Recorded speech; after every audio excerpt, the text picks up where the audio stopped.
Good evening, everyone. I'd like to call this meeting of the Sterling Heights City Council to order. If you would, please stand with me for the Pledge of Allegiance. Remain standing for the invocation. I pledge allegiance to the flag of the United States of America and to the republic for which it stands, one nation, under God, indivisible, with liberty and justice for all. Dear God, bless our elected officials, grant them courage and wisdom to do what is right for all citizens. Amen. Amen. Thank you, Ms. Barr. Can we please have the roll call? Mayor Taylor. Here. Mrs. Skrowski. Here. Mrs. Koski. Present. Mr. Radke. Present. Mrs. Schmidt. Present. Mr. Yanis. Here. Mrs. Zayarko. Present. Thank you, Council. We need approval of the agenda. Mr. Mayor, Mrs. Koski. move to approve the agenda. Support. It's been moved and supported. Is there any discussion? No discussion. All in favor signify by saying aye. Aye. Opposed? Motion carries. First item on our agenda tonight is a report from our city manager, Mark Vanderpool. Mr. Vanderpool. Thank you, Mayor. I have two presentations on my report this evening, and I'd like to start out by introducing the police chief, who's going to introduce a new addition to our police department, which we're all super excited about, and I know all of you will be as well. So Chief Dale Wojciechowski. All right. Mr. Vanderpool, Mayor Taylor, members of council. It's my pleasure. It seems like it's a long time ago, a year ago, through the budget process and council approving that budget, we were able to add the first ever Sterling Heights Police Comfort Dog. Kind of a new idea to me. Captain Hopper came forward with the proposal that was drafted up by Detective Maureen Murphy, who did a lot of work on this, kind of canvassed all the other police departments to see what they were doing, how the dog was being utilized. It was kind of a new concept for me, but fast forward a year later, and there's dozens of departments now that have comfort dogs, and Sterling Heights finally has a comfort dog. We just picked him up, and I'd like to introduce him tonight, so without any further ado, meet Toby. Toby, come on out. There he is.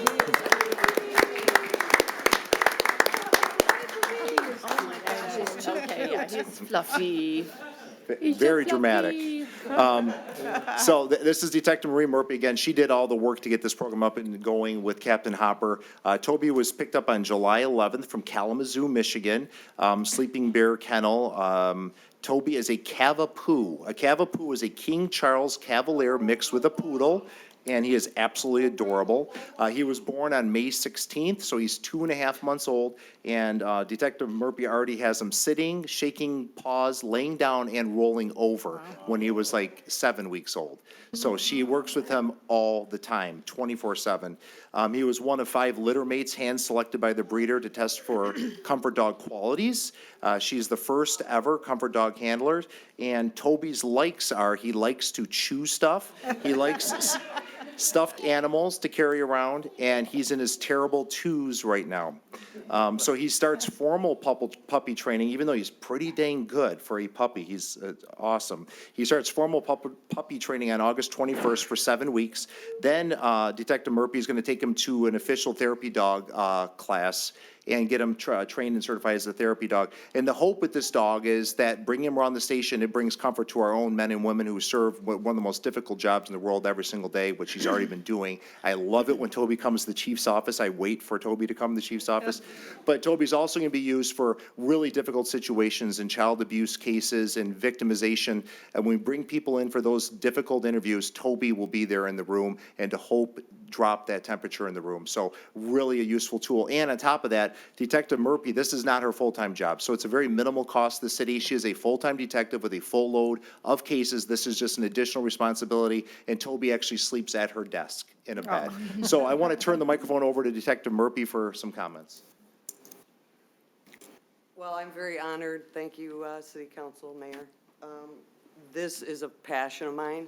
I've seen it at work in other departments. I did the research, and I know it works.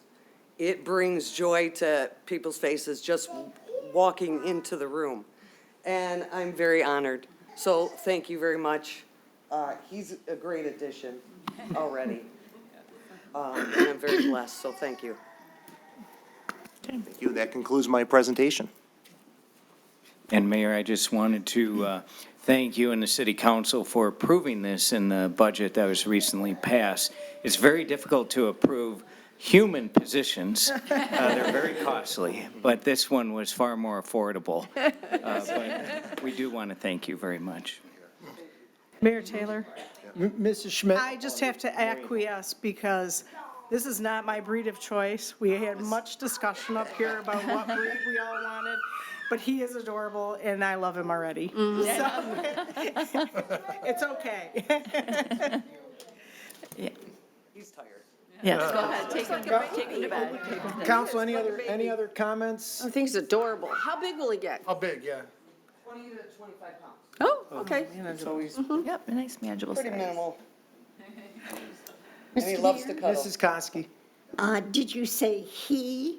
Yes, his name is Toby. Well, guess what, chief? It was supposed to be a she, so he is going to need a sister. I knew you'd ask for another dog. He has not stopped. Not just one. See, one in the chief's office and one in council chambers. There you go. Keep I'll us volunteer. calm. Thank you so much. We appreciate it. Appreciate your presentation. Great job again by the police, and I'm sure we're going to hear a little bit more about the great work your department does very soon. So, thank you so much. Thank you.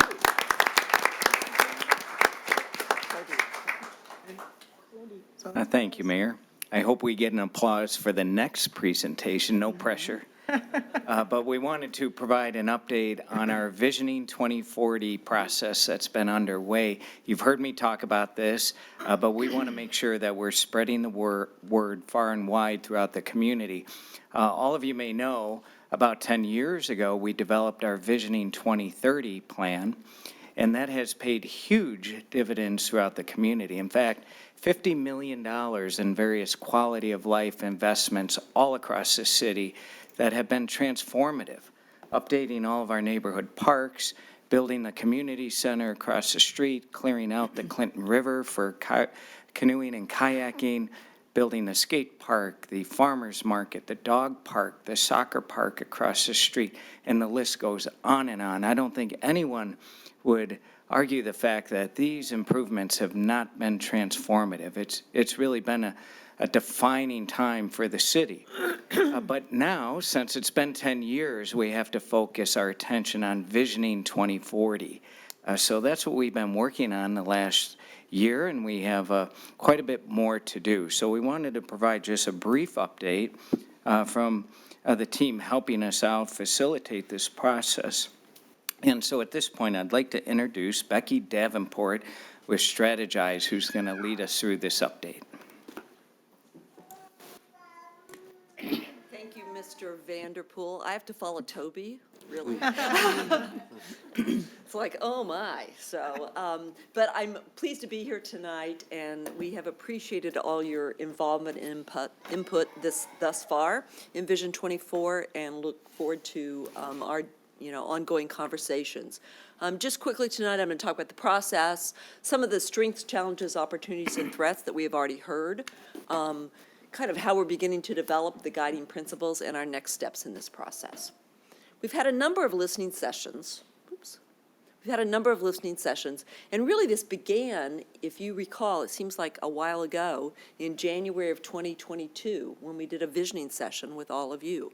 And at that time, we, talked through what long-term goals look like, that vision. I've got a Wordle that I'm going to share with you in a few minutes, just a reminder of kind of what we heard that during that session. We have put together a Vision 2040 team. There are 14 directors and 12 staff members representing the different departments on this team. There is also a steering committee, which is a subset of that, that includes our chief, Kate Baldwin, Tammy, our library director, and both Mark and Jeff from the city offices. We did our first staff listening session on June the 21st, had 23 participants. We did a community listening session, which many of you were present at. Thank you very much. The middle of July, there were 39 community members there. We just completed a staff survey, and we had over 200 responses, which we thought was fabulous. It really showed good, I think, interest and participation in this process. Our next steps, we'll be talking about in a minute a little bit more, but we have interviews scheduled, either one-on-one, 1 to 2 to 3 of you together at a time next week. We'll be doing a community survey in September, and we have a business leaders forum scheduled in September as well. Throughout this process, we're going to be encouraging, and I know Mr. Vanderbilt and the team will be encouraging input from all of you, from the community at large, and as well as the staff. These are some of the top strengths, challenges, opportunities, and threats that we have heard thus far. On the left of the screen, you'll see what we have heard from the staff, both listening session and the survey. And the community just reflects what we heard in the community forum, since we haven't done the survey yet. What's in bold there are things that we heard, similarities, because what we do in this process is we look for themes. What do we hear over and over again? Key strengths, public safety, parks and rec. We heard that across the board. The business-based, major corridor for transportation, a clean and welcoming community, tax rate, property values, and the lakeside development were all seen as strengths. Challenges, no downtown, and the aging infrastructure were commonalities from both groups. The staff also feels like they have too few staff per resident. That's not something that we necessarily hear from the community, but I think just a bandwidth issue, language barriers, the aged population, and that Sterling Heights is not always seen as a unique destination. Tree canopies, limited non-vehicle pathways, and just the resident awareness of city services, events, and programming. We did hear common themes about communications. While there's lots of communications, as you guys all know, come out for the city, there's always seems to be a need and a yearning for more and different kinds. Opportunities, lakeside development, downtown, and better communication. You'll see those here as well, because what a challenge is always end up being opportunities, really. We also heard from the staff expanded accessibility for services, creating those branded districts. And then the community, really, we had some strong voices talking about both climate changes and sustainability initiatives, which are obviously tied together. Threats, these are external things going on around us, swirling around us, competition from younger communities, property maintenance overall, non-emergency 911 calls, tied to, I think, both, Chief, probably the aging population and mental health issues that we've seen, local government funding sources. Community, that infrastructure, we all had a touch with the DT infrastructure last week, although I heard Sterling Heights kind of got a little bit of a miss versus some of the other communities.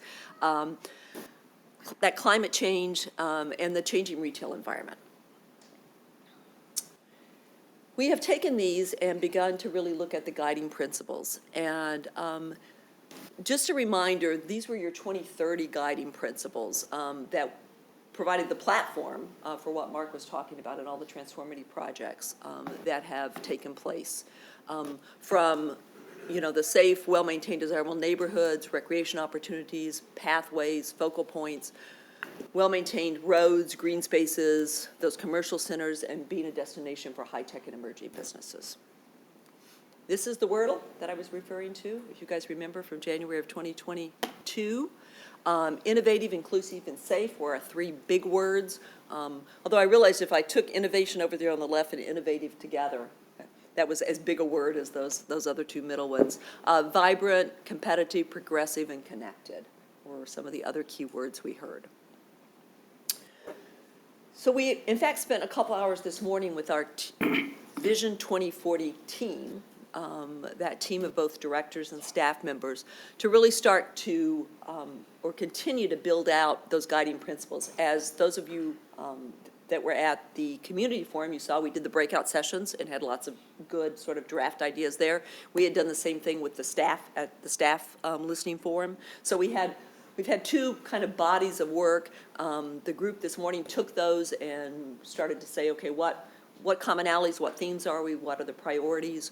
And we're coming up with some, obviously there's still quite a bit of work to be done and listening to be done on that, but we're coming up with some areas of focus that we're looking at that the guiding principles will support and enable us to identify those transformative areas. And I also want to comment transformative areas, and also a lot of the work that was done as a result of Vision 2030, we want to make sure that we maintain that too, right? So there's also ongoing maintenance, enhancement, et cetera, to ensure that we hold on to those key and transformative projects and differentiators that have become a part of the city of Sterling Heights. But we're looking at that connected community, and that can mean a lot of things. It's communications, it can be transportation, it can even be technology. So a variety of those sort of tactics that enable us to have a connected community. Sustainability, a key initiative and something that the city's already engaged in, and as we move forward, will be critical, and again, a potential differentiator. Destination districts. We keep hearing no downtown, the opportunity for some branded districts. And this morning we were talking about there's already some districts in process. We were talking about both the Innovation District, North Van Dyke, Lakeside. There are several opportunities in the works, and to make that make those a reality by 2040. Business innovation, a key differentiator for the city of Sterling Heights, very important to the city and the community, and making sure that we ensure to attract and retain those businesses, and attract and retain the workforces that those businesses need. Parks and Rec, a real highlight of the community now. Safety, we heard so far anyway, we've heard over and over that, Sterling Heights is perceived as a very safe community. We want to make sure that continues, both from the police department and the fire department. And transit. And transit, again, is a broad category that includes pathways for biking, for walking, includes public transportation. It includes some of those vehicles, those EV vehicles of the future, making sure that we're, thinking about charging stations, et cetera, and just our roadways. So that's also a very big bucket. And then just, I kind of touched on this already, but and this is not comprehensive, but it's kind of the highlights of these next steps. And the key, again, the most important part of the next step is going to be continuing to listening and to be getting feedback. We'll continue to meet with our Vision 2040 team, our city council interviews, that business leaders forum in September. And then we'll continue to refine, draft this. We'll have the community survey. And the intention is, the goal is, and it will be met, is to share this with the city council in January of 2024. Questions? Comments? Council, any questions or comments for now? Doesn't look like it. Awesome. You must have been very thorough. Okay, Thank you. awesome, thank you. We appreciate it. Thanks very much. And Mayor, just in conclusion, we'll continue to chip away at this, but we really want to continue to hear feedback from the community as well. They're incredibly important stakeholders, including our business community. And lastly, on my report this evening, I'm requesting the City Council convene a closed session pursuant to Section 8E of the Open Meetings Act to discuss trial or settlement strategy in connection with United States District Court case number 220 CV 11499. And Mayor, that concludes my report. Thank you very much. Okay, thank you very much, Mr. Vanderpool. The next item on our agenda is a presentation. I'm excited to be a part of this presentation. This is a resolution recognizing and honoring Sterling Heights Police Officer Nathan Sears for his heroic actions in saving the life of a 2-year-old resident on July 9th, 2023. We have a presentation from our police chief, Chief Dale Dwojciechowski. Thank you, Chief. Mayor Taylor. Yeah, it is a proud night to honor one of our own and to really celebrate life. That's what we're doing here today. But before we even get into the presentation, we do have the story, a national news story. What happened here in the backyard of Sterling Heights made it around the world, England, UK. They ran the story. It ran on national outlets, every local outlet. So with that, Dan, if you want to play the piece from Inside Edition. A child's life is on the line. I have a baby that's on the pool, please. Okay, is the baby breathing? No, he's not, and he's turning blue, please. The parents are performing CPR. This adorable 2-year-old is fighting for his life at a pool party. The police officer encounters a grim scene. He's breathing? Yes, we got him breathing. The cop slaps the youngster on the back. As he does, the distraught dad falls to his knees and clutches his head. Then comes the cry that says, "I'm alive." He's breathing. Dad is beside himself with relief as he takes his son into his arms. You want to walk him out front? We got the paramedics. And here's young Renly Bell today with his parents, Melanie and Chuck, at their home in Sterling Heights outside Detroit. In that moment, did you believe you lost your son? There was that 30 seconds of him being unresponsive, and me thinking I lost my 2.5-year-old son was the worst feeling I ever had. The first cry that he gave us was one of the most amazing sounds, I think, in either of our lives. Now, there were about 15 friends and family at that pool party, and incredibly, no one noticed Renly at the bottom of the pool until it was almost too late. Experts say that happens more often than you think. Believe it or not, drowning is the #1 cause of death among children under the age of 4 in the USA. It's probably one of the most common times we see something happen with drowning deaths is when there's a lot of people around, believe it or not. A timely warning to avoid a nightmare like this.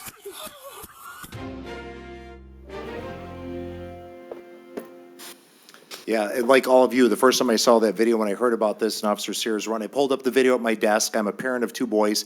I don't admit this very often, but I started crying at my desk. My eyes got all teared up, and it just was so emotional because everyone with a kid here knows that feeling.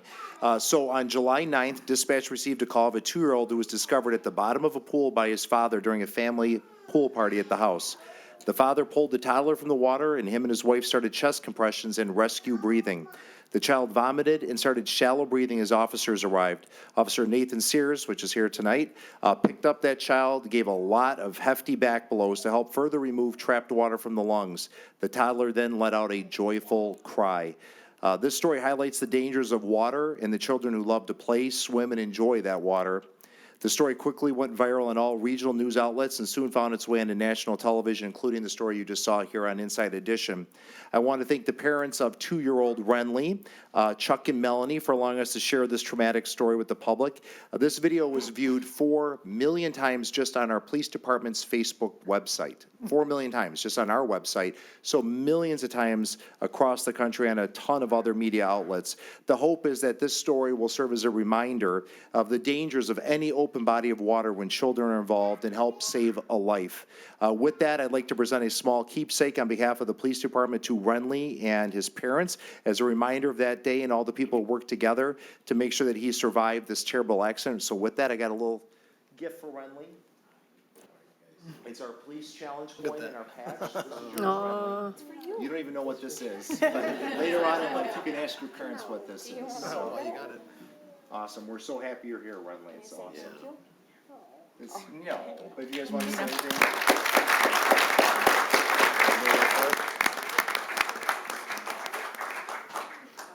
She's not much of a public speaker.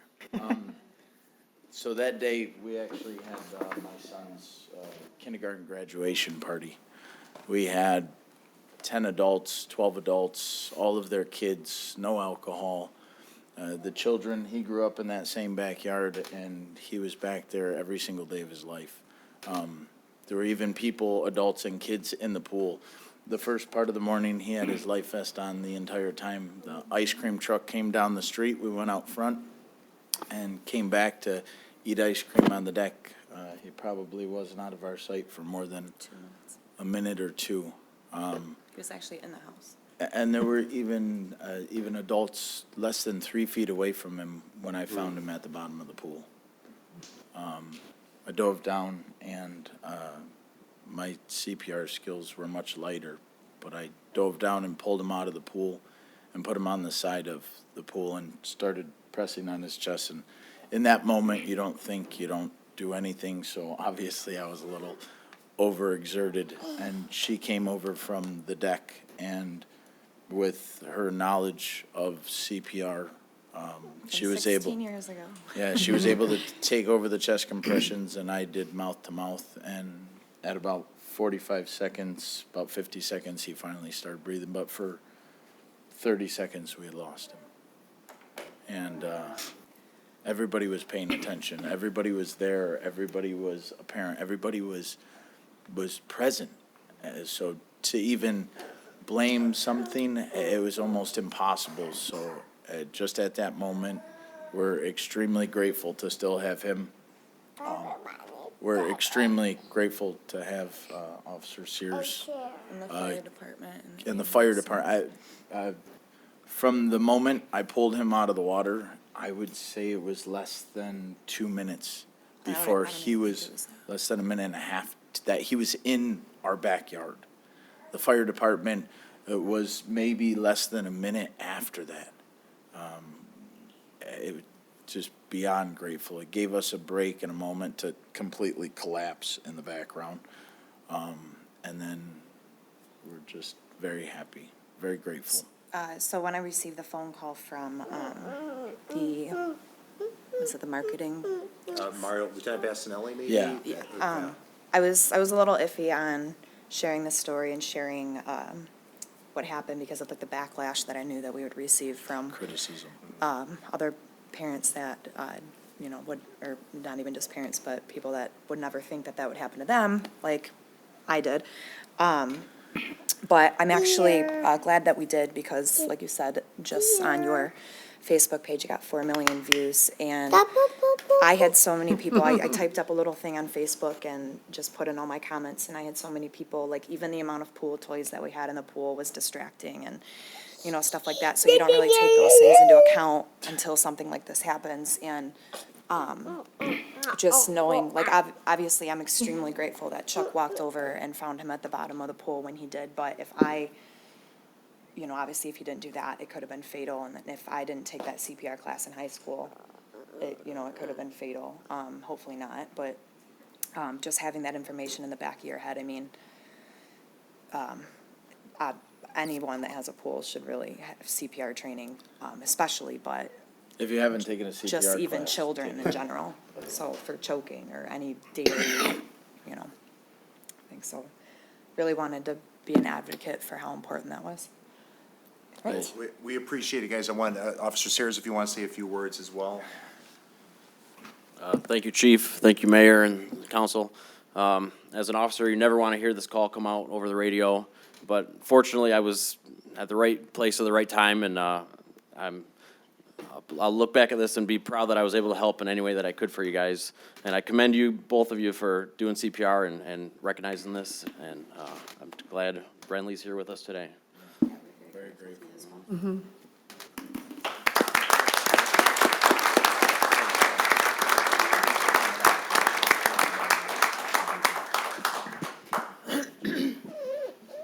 Thank you, Chief. Thank you very much. Council, we do have a suggested action. Why don't we take care of that? Council? Mayor Taylor, Mrs. Schmidt. resolve to adopt the resolution recognizing and honoring Sterling Heights Police Officer Nathan Sears for his heroic actions in saving the life of 2-year-old drowning victim. Support. It's been moved and supported. Any discussion, Mrs. Schmidt? Thank you, Mayor Taylor. Good luck. Too late. As a parent of myself, it has to be the worst nightmare, one of the worst nightmares. And you are very fortunate that you did have that training.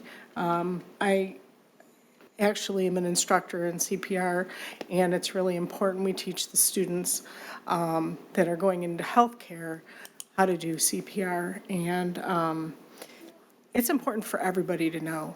Not if you're a parent, not if you are single, young, old, married, everyone should know CPR. And I'm so grateful, thank God, our officer was in the area and our fire department on the scene as quickly as they were, but you started it all. Mm-hmm. And you really gave him the best chance. So I'm very grateful. And thank you, Officer Sears. Good job. Council, anyone else? Mrs. Zarko? Thank you, Mayor Taylor. I think we all think that it happens to somebody else, it's not going to happen to us.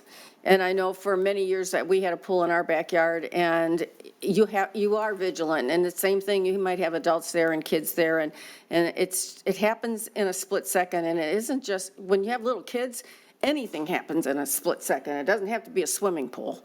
So it happens. You know, no matter how vigilant you are, and you wonder, how did this happen? But you did all the right things. I'm so proud of our police and fire departments, you know, for being there when you needed them. That's so important.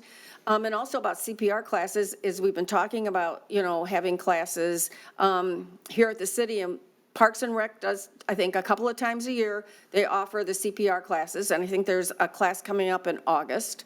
So it's something for everybody to think about, and certainly it was a benefit, no matter how many years ago it was, that you had your instructions, you knew exactly what to do. So I'm grateful that, you know, everybody was in the right place at the right time, so thank goodness.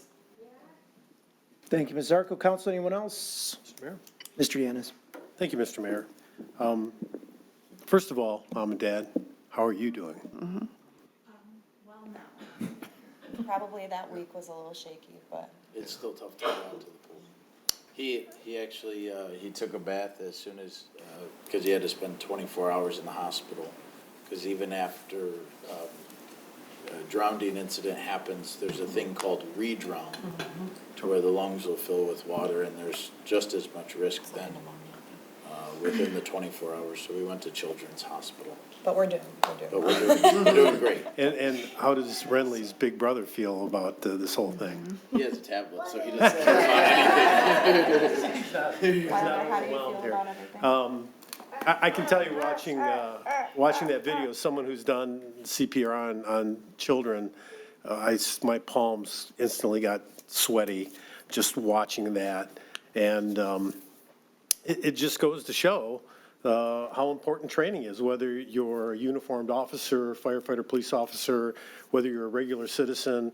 You can come across, whether it's a member of your family, a stranger. My very first CPR was on a stranger outside the Pontiac Silverdome, you know, and I just happened to stumble across it.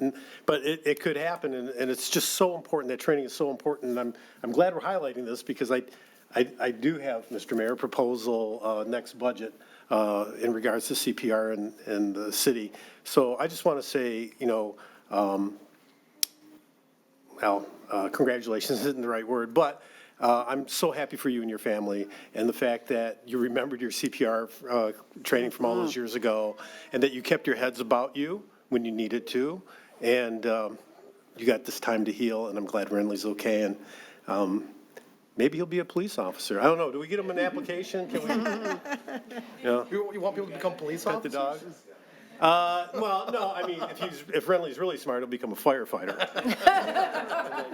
And then just one other thing, Chief, watching that piece, I mean, how much makeup did you have on? It's a filter. Okay. Everyone uses filters, Councilman. That's all I have, Mr. Mayor. Thank you He very was much. in the makeup room for hours. Is that Still can't get the like a lipstick better off. explanation? No, it's not. No, you're gonna tease me, I'm gonna own it. Okay, well, he was using an Instagram filter, okay. Anyway, Mr. Radke. Thank you, Mr. Mayor. I'm glad you folks are doing so well, and I'm glad Renly's doing well. And I think this is a perfect example of all the investment the city and the residents have made in our public safety services. You know, from safe streets to the investments we make right here at the council table. We had a police officer to your door in a minute and a half, and we had firefighter right behind him. And I mean, you guys did a great job, because you got him to that point. But I think that our entire team pulled him across the finish line. And that's what's the great thing about living in Sterling Heights. We have these services available, and the residents, like yourselves, support the services that we have. Because without them, where would we be? This is the number one thing I know the residents care about. It's the number one thing I care about. Living in a safe city that is available to help if you need it. So I'm so happy you're doing so well, and I want him to hopefully come back when he's older. Maybe he'll really get what actually happened here, because, you know, little children are resilient, so he's right back to it. But He seems to be happier than he's ever been before. right, but put the scare into you, I bet. So, absolutely. So I hope to see him again, and I'm glad you guys are doing so well. Thank you, Mayor Taylor. So I also am very, very happy that you guys are doing okay. I'm a nurse and done a lot of CPR, and I have 4 boys of my own. And we had a pool growing up, well, with them growing up. I grew up with the kids, basically, because I had them very young. But just take time for yourselves, too. This is still traumatic, and this is going to take you guys time. And just gather together as a family. He might seem like he's doing okay with his tablet, but this is scary for him. So make sure that you, give him lots of snuggles, too. But I'm very happy that you guys are okay. And that was, very scary for us to watch when we all first saw it. And thank you, Officer Sears, for being the cool head in all of this, because we did see you collapse on the ground, and we could see you, in the background of all this video, and we're thinking, oh my gosh, these are our people, and this is a lot for them. So I'm glad that everything worked out, and congratulations, really, that it's all good. That's all I have. Thank you, Mrs. Roski. Mrs. Konsky. Thank you, Mayor. I would like to thank you for sharing your story, because the chief is right. It brings tears to your eyes, and it's a real awakening. And it's a lesson for all of us. I took CPR about 30 years ago. I don't know if I remember how to do it. And I think we all should have reviews. And seeing your story and realizing how important it is to have that CPR training, maybe as a council, we can do something to make it available to our residents, because as it was said, you never know when it's going to happen. And these kids, I can tell you some stories. I raised 3 boys. So, yes, we need all the first aid training we can possibly get. Kite through your fingers, caught on a car. Mother's got bleach on her hair. She can't go to the hospital. So, yes. Been there, done that, and thank you for sharing your story. It's a great reminder, and thank you, Officer Sears. Fantastic job. I get that. One of our best. Thank you, Chief, and good luck to you. All right, thank you, council, and to Mom and Dad, thank you for being here. We do appreciate it. Renly, how you doing, buddy? You good?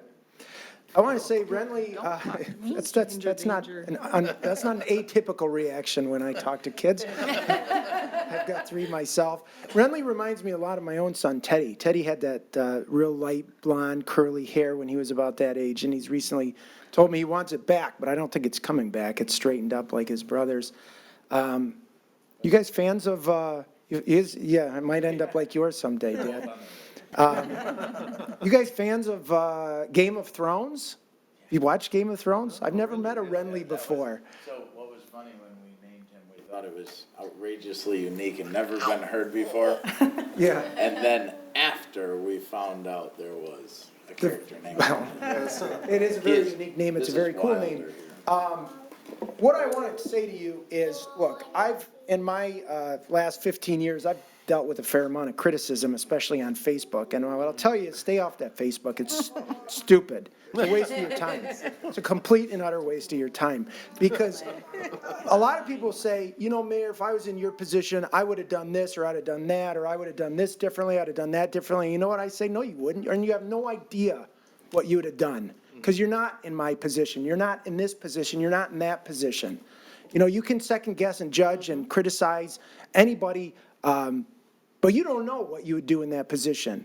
Anybody who's going to tell a parent who's watched that video and watched the pain and anguish on your faces that you guys did something wrong, nobody's going to be more critical of what happened than the 2 of you, okay? But I've been in the position a million times. Who of us here has not been out to the lake with friends, not been on a boat with friends? You put your kids in a life jacket every time you're at the lake by the beach?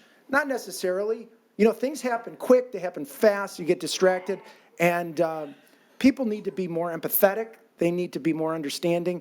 And so I wouldn't pay attention to what any of those people say. The fact that you're here right now telling this story is all I need to know about the character of you two, because that is an incredibly tough thing to go through and to come here and publicly talk about. And the fact that you're here hoping to raise some awareness about it and let other parents know just how vigilant you have to be at all times, I appreciate that. It means a lot to have you here. And, to Officer Sears, what can I say? I was contacted by our local CNG newspaper today about police recruitment, and, they asked me, why is it that you think Sterling Heights is such a destination? And I'm sorry, Eric, for scooping the story, here on you, but it's because of the professionalism of the police department and the professionals that we have in our police department, every single one of them. We had Sterling Fest over the weekend. There were dozens of police officers out there acting professionally, responding quickly in difficult circumstances. And I don't know how we do it. I don't know how you guys do it, but to a person, every single time it's exemplary service. And it's not just like, whether it's like, giving away free ice cream tickets to kids in the sidewalk in the neighborhoods, or literally saving a 2-year-old's life. This is the service that we expect in Sterling Heights, and it's because of people like you. And I'll tell you, I don't take it for granted. I know my colleagues on the city council don't take it for granted, and to the people watching at home and our residents, they don't take it for granted either. Our police department is loved in this city and respected in this city, and it's because of people like you, okay? And so you can say it's the culture, you can say it's the department, you can say it's the leadership, you can say it's your colleagues, it's the training, but dude, it was you. And that kid's alive because of you. So, congratulations to you. We have kids up here, and there's no price that a parent wouldn't pay to have these moments. So, good job. Congratulations. I'm going to present this resolution. Yeah. Mr. Sears, he saved another life in May of 2022, so 1 year ago. He gets a call to LA Fitness, a male on the ground, dead, not breathing, uses the AED machine, CPR, brings him back to life. So 2 lives in a year, just to add that to the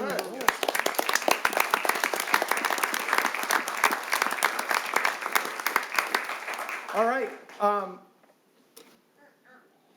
going to come down, I'm going to take a picture and present this resolution, and we'll come back up and we'll vote on it, okay? Anything else you want to add? That's the house I grew up in. So I spent my entire life there and around that pool, so it's nice to have my boys there as well, and been a resident of Sterling Heights. Well, we're glad to have you. We're happy to have you, and we hope that, that this is not something that brings back bad memories. I hope that this is something that you guys can, hate to say celebrate, but you have your son. You have 2 sons. You have 2 healthy, beautiful boys, and God bless. So I'm going to come present this to you guys.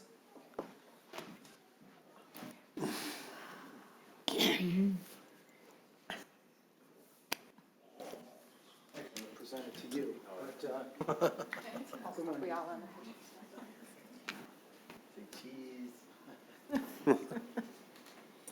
Cheeseburgers. Get the big brother in there. He's got a tablet. No.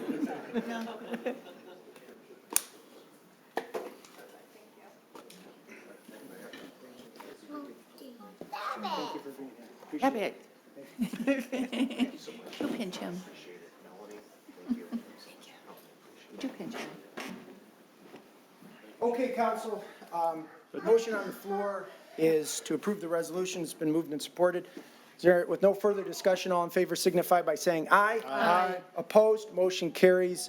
Congratulations again, Officer Sears, and thank you to the family. God bless.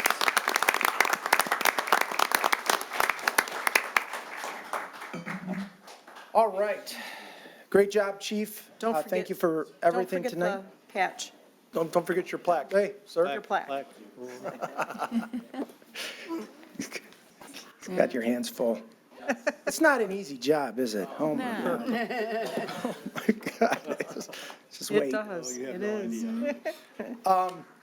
All right, thank you all for that, and great job to our police department, as always. So the next item on our agenda is a public hearing, and this is to consider the application by Bassam Murad on behalf of Sterling Cove Apartments LLC for a multiple family residential planned unit development on approximately 1.53 acres of land situated on the east side of Mound Road, south of Burroughs Avenue, PPUD 23-0002. We have a presentation from our city planner, Dr. Jake Parcell. Dr. Parcell. Thank you very much, Mayor Taylor, Mr. Kaszubski, Mr. Vanderpool, members of council. Tough agenda to follow so far, but in front of you, we have this evening a planned unit development, 230002 Sterling Cove. Applicant here is requesting approval for a planned unit development to allow development of a 28 two-bedroom unit apartment complex spread between 3 buildings on 2 lots. Previous iteration of this project was proposed and approved for recommendation to council by Planning Commission in February. That originally included 16 units between 2 buildings. Applicant has since acquired the parcels to the south, expanding the project and adding a 3rd building and additionally 12 more units. This is located in the corner, southeast corner of Mound and Burroughs. It's currently an existing or vacant parcel on the northern end, and then a single-family residence on the southern parcel. As you see here, it is zoned O1 Office and Professional Business District. There is office building here to the south, light commercial retail over here, and an existing multifamily residential development to the north. Master Land Use Plan designates this as a transitional land use, kind of buffering between lower intensity and higher intensity land uses along the corridor, of which the Office of Planning believes it fits the intent of that district.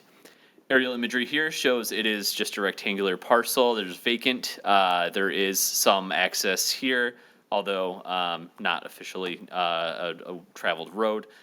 Completely vacant with some trees on site, and then the single-family home to the south. Applicant would be combining the 2 parcels. Here's the street view from Mound. You'll see the house on the right side of the screen. Essentially 1 acre of vacant with some trees on it is the main part of the parcel. And then here on from Burroughs looking south. The applicant has made some changes from the Planning Commission meeting that staff has worked with the applicant based on comments. Essentially, we've added a sidewalk access from Mound Road to the largest building's front sidewalk on the southern end of the building. There are now ramp sidewalks to the dumpster enclosure, connecting the site in throughout all 3 buildings, creating a cross access across the parking lot between what are buildings 2 and 3, which are the 2 easternmost buildings. And then also there were 60 spaces on site, and we have worked with the applicant to land bank 4 of them, a technique you've seen at several other planned unit developments such as the flats, increasing green space, thus in this sense, buffering additional screening for the single family residents to the east, and dropping the parking space count to 56, a ratio of 2 spaces per unit. Additionally, too, in the February proposal, which was approved for recommendation to council, there was vinyl on the buildings, which has since been changed, as we'll review in the elevations. From Planning Commission, this also received a vote to recommend to council for approval. Here is the site plan. As you'll see here, Burroughs to the north, Mound here to the west. 12-story building is on the western side, and then the 2 8-story, or 12 unit, not story. And then the 2 8-unit residences here on the eastern portion. The land bank parking spaces are here, along with the site concept that we think is really cool and unique in the Office of Planning. To adhere to Macomb County stormwater retention standards, there's 2 bioretention ponds here. Instead of traditional major impact screening, instead they're doing bioretention here with plantings inside, which will be approved through the landscaping plan during the site plan review process, which kind of additionally screens from the single family house over here while providing stormwater management on site to collect runoff. There are 2 enhanced landscape features on the north and southern end of the building here, which have seating, additional plantings and amenities for people to come in on site. There's 1 dumpster on the southern portion here. And then there is the crosswalk, which I mentioned, added here, and the walkways mentioned here. And then from Mound Road, there is 1 access walk on the southern portion of that building. Interior shows it's essentially just 2-bedroom units throughout, more or less mirroring the development to the north side of this. Second floor, again, would be the other 6 2-bedroom units. And then a very similar layout of 2-bedroom units on the 8 floors in buildings 2 and 3. Elevations here show a combination of hardy board siding, brick, and limestone veneer, along with balconies for all of the units. There are patios, additionally, as you can see kind of here, for tenants to have on their site that they can walk out from one of their doors in their living room. So we have what the Office of Planning deems as durable materials throughout, and something that is far and positive change from the vinyl that was originally shown on the plan back in February.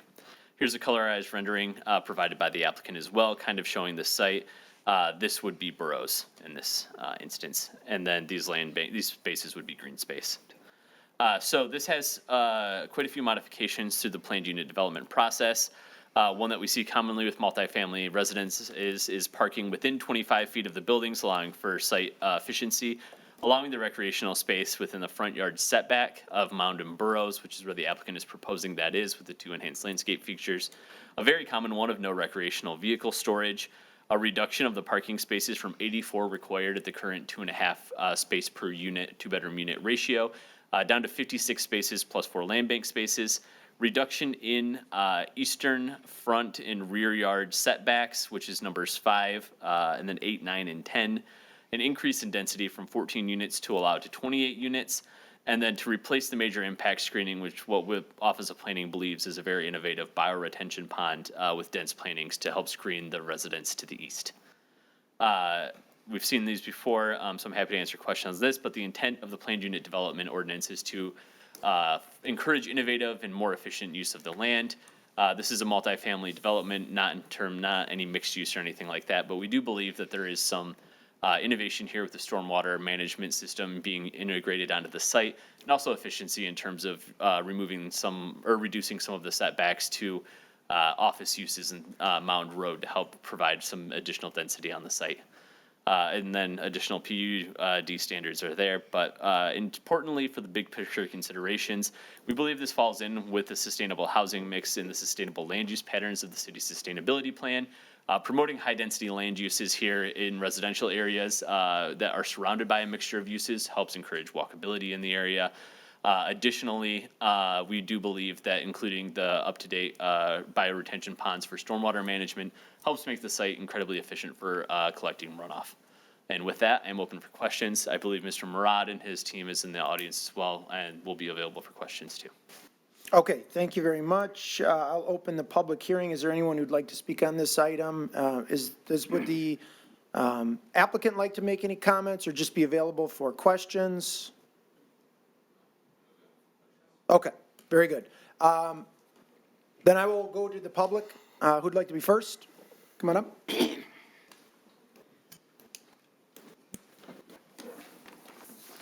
Just seeing a lot of new faces, believe it or not, we don't get a whole lot of new faces at council meetings. We do have a 4-minute time limit for comments, so we ask you to keep your comments to 4 minutes. You'll have a green light for 3 minutes and a yellow light for 1 minute, and then the red light will come on, and when the red light comes on, if you are still speaking, I ask that you just try to wrap up your comments. Okay, thank you. So, me and my husband Mike are said residents to the east. Our house is right next door. Originally, we just thought it was going to be office buildings. We didn't know how serious it was going to be. And then after hearing that little boy's story, I'm due in November, our daughter's room is going to be on that end. So not only does it create a safety issue, my daughter could then fall into one of those retention ponds. We didn't know that there was going to be not one but two. Not to mention, we would no longer feel safe in our home, and we would probably end up leaving the city. We also have a concern with the amount of parking spaces. From the diagram that it shows, there's 28 people, there are 28 units. Who knows how many cars are gonna be there? Burroughs Road is not a very large road. We already have a lot of industry and a lot of box cars and a lot of people traveling that don't even wanna be on Mound going through our street. Most of them not even going the posted speed limit. It causes kind of a concern for us, just for the fact that we will be having a child, like my wife has mentioned, and those spill wells causing who knows what kind of insects, especially if it's supposed to be drainage and runoff from those apartments. I'm not really gonna be wanting to pay for things to be taken care of around the house that's being caused by a land development that I had no real. This is my only get to say on the matter for the situation. Also, from the looks of it, they're gonna be 2-story units. The balconies, I don't really appreciate kind of looking over into not only my front yard, but possibly looking into my backyard area, reducing my privacy that I have in my own land, reducing my safety that I feel with my young daughter, who knows what's gonna happen in that area, how many people are gonna be there, what's going to be done to be able to patrol the area when we have our child, and when these people do get development done, how long is it going to take, what's there's a lot of things that are gonna be happening that we just don't feel comfortable with, especially living right next door.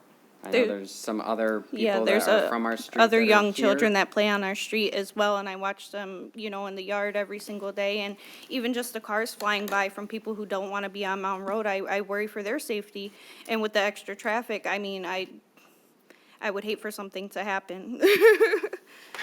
So, But, I mean, those are, no, you're good. Those are the main concerns that we have, and we're the ones that are kind of the most at loss for it, just because we are the ones that are gonna be next door. I did notice that from the diagram as well, those walls, I see that there are gonna be walls there, but the walls are 5 feet tall. I mean, I'm not a tall guy, but I feel like I could still look over those, and people that are in the second story will definitely be able to see whatever I'm doing. And those apartments face right to where our window is gonna be at for our nursery. And we just have major concerns with that, with just being new family, still being young in the city, and now feeling like we're kind of at an end where we don't know if we want to stay in the city if it does get developed in that type of style. I think that's all the time that we have that we wanted to discuss, so. thank you. Okay, thank you both. Anyone else on this item?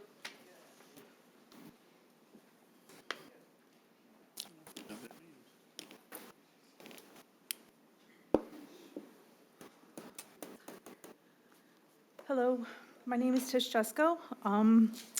I've lived in the city of Sterling Heights for 32 years, and we've lived on Burroughs for 32 years. I'm here along with all our other neighbors on our street.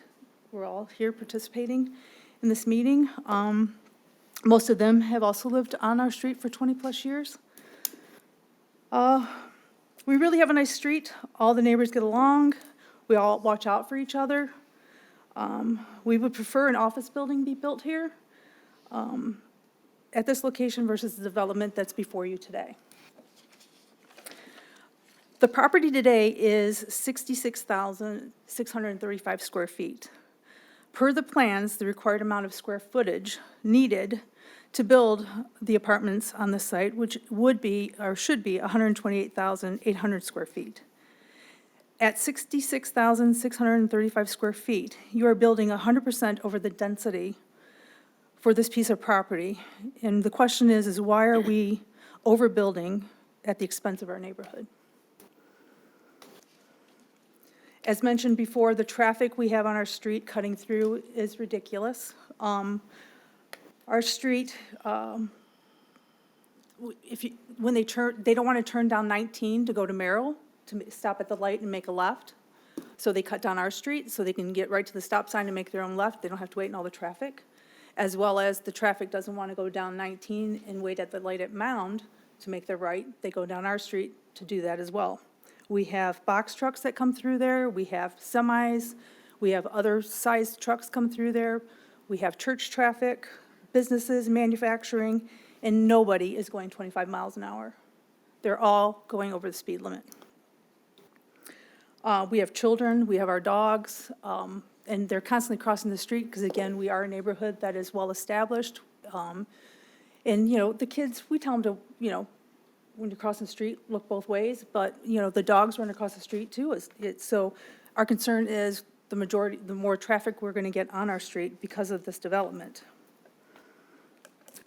Question that I have, was a traffic study completed before the proposed development was to add additional 56 possible cars coming down Burroughs on top of what we've already have coming down our street?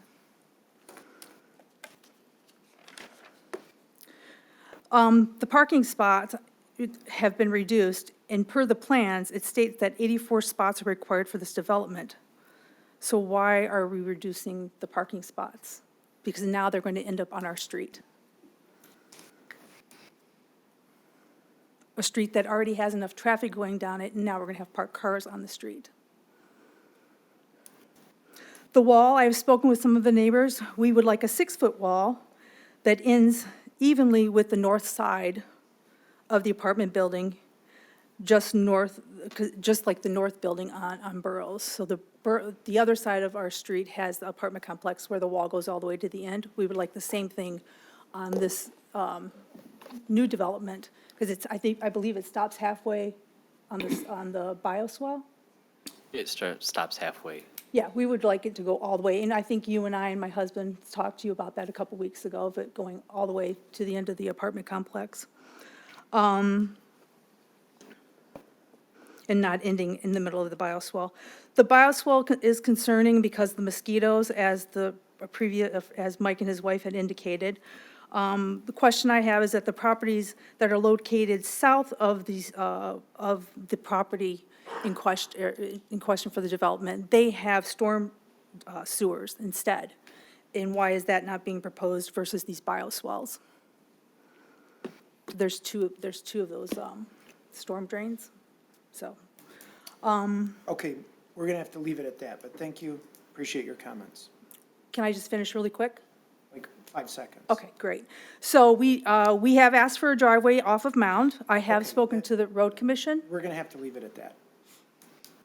Really? Yeah. I mean, this is huge for our neighborhood. I You're understand asking us just to stop talking, and then we have concerns about something that has been passed by the planning commission, and we're not allowed to speak? And I'm a citizen of this city? You are allowed to speak. You spoke. And I'm not and done, though. And everybody here can get 4 minutes.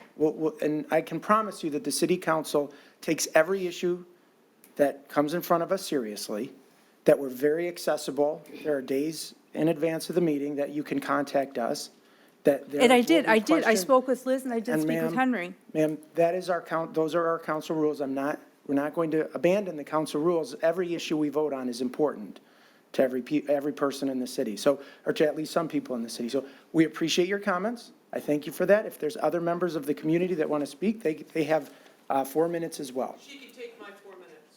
She can take right now. It's not how it works. Really? So thank you, ma'am. Is there anyone else who would like to speak on this item?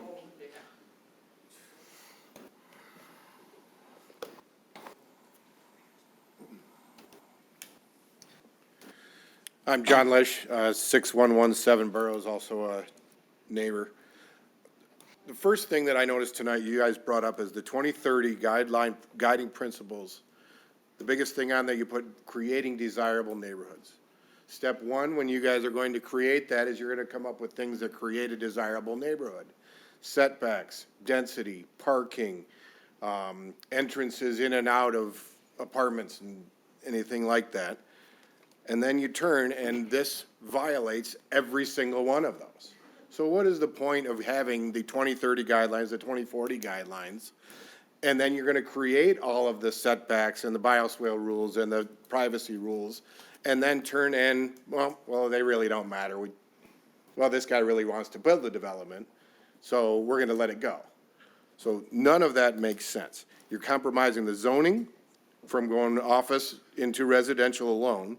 The parking limits, 2.5 cars per to 2. There will be cars on the street. There already is from the apartment complex directly across on the north side of Burroughs. The office building is perfect for what we all moved into the neighborhood for. Okay, it's going to be quiet, ends of the streets. This is a nice spot to be. People are fixing up houses all up and down every one of the cross streets that connect Mound to Burroughs. Are you really going to want to fix up your place if all of a sudden, well, yeah, there's a big, huge apartment complex on the end, just forget about that? Why would you fix up your house? Why would you choose to rebuild? Why would you choose to buy a dilapidated house and rebuild in that area if you're going to not have to be able to sell it for as much because there's a huge apartment building around the end that is crammed in? Again, you've compromised every single one of the guidelines that you guys created. They're great guidelines. You're setting up for 2030. You're going to do all new guidelines. And then you're going to turn and break them all again. None of this makes sense. And who gets the short end of this stick? Does city council? Do you guys have to live next to it? You don't. Anybody in here, if they said, hey, they're going to build a apartment complex right at the end of your street that breaks all of these rules, I'm pretty sure every single person in here would not want that. That's all. Okay, thank you, sir. Anyone else on this item?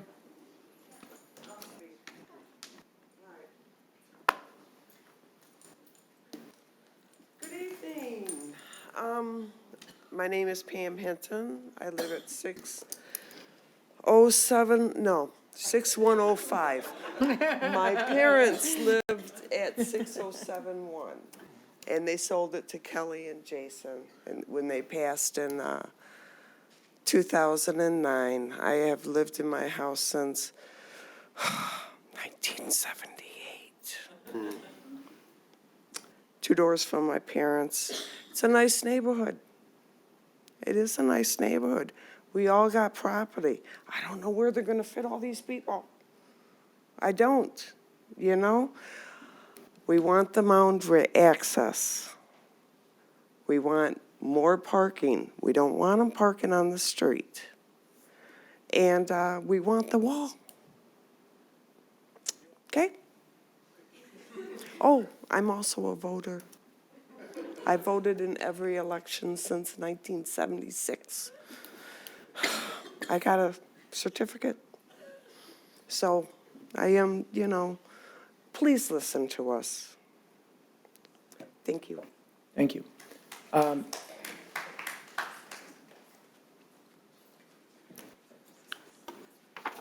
thank you all for giving me the opportunity to speak on this.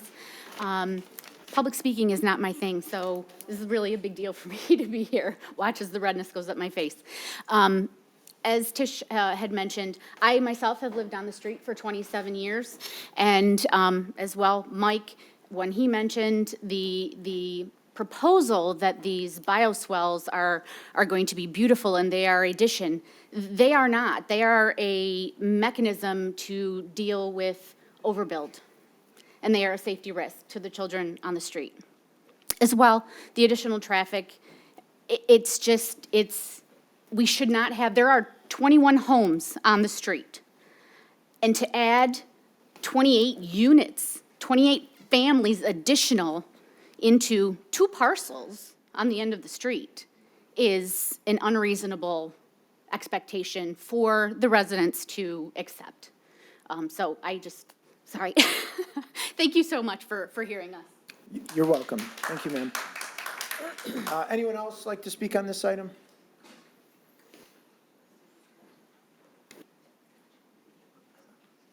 I have a different point to make, I guess. So my name is Kelly Farmer. I also live on the street. Has anybody taken into consideration how many kids are going to be living in these apartment complexes? My kids go to Burr. The school is already full. There's 32 kids in every class. My kids can't read because there's too many kids in a class and not enough teachers, not enough people helping them. So where are all these kids going to go? Because their school is Burr. I also don't like the fact that Sterling Heights is making everything, like, why do we have to build on every single piece of property? We can't just leave it empty, make it, trees and grass, woo, heaven forbid. And then you're building buildings that are ugly, like the one that's next to the driving range at Triangle and Van Dyke. This thing is huge. There is no other building on Van Dyke that's that big in our area, and you're building this ugly-looking thing. This is also going to be an eyesore for us. I already have an apartment complex at the end of my street that the light shines in my kitchen from the building because it's turned outward and not down. Now we're going to have another one that's going to be shining in all of our windows. That's all I have to say. Okay, thank you, ma'am. Anyone else on this item?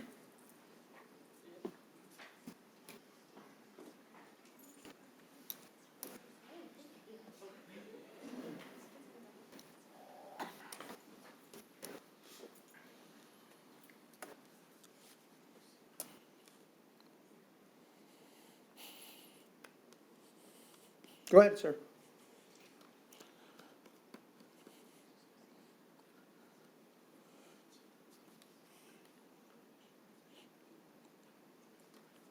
I live on the street over 30 years.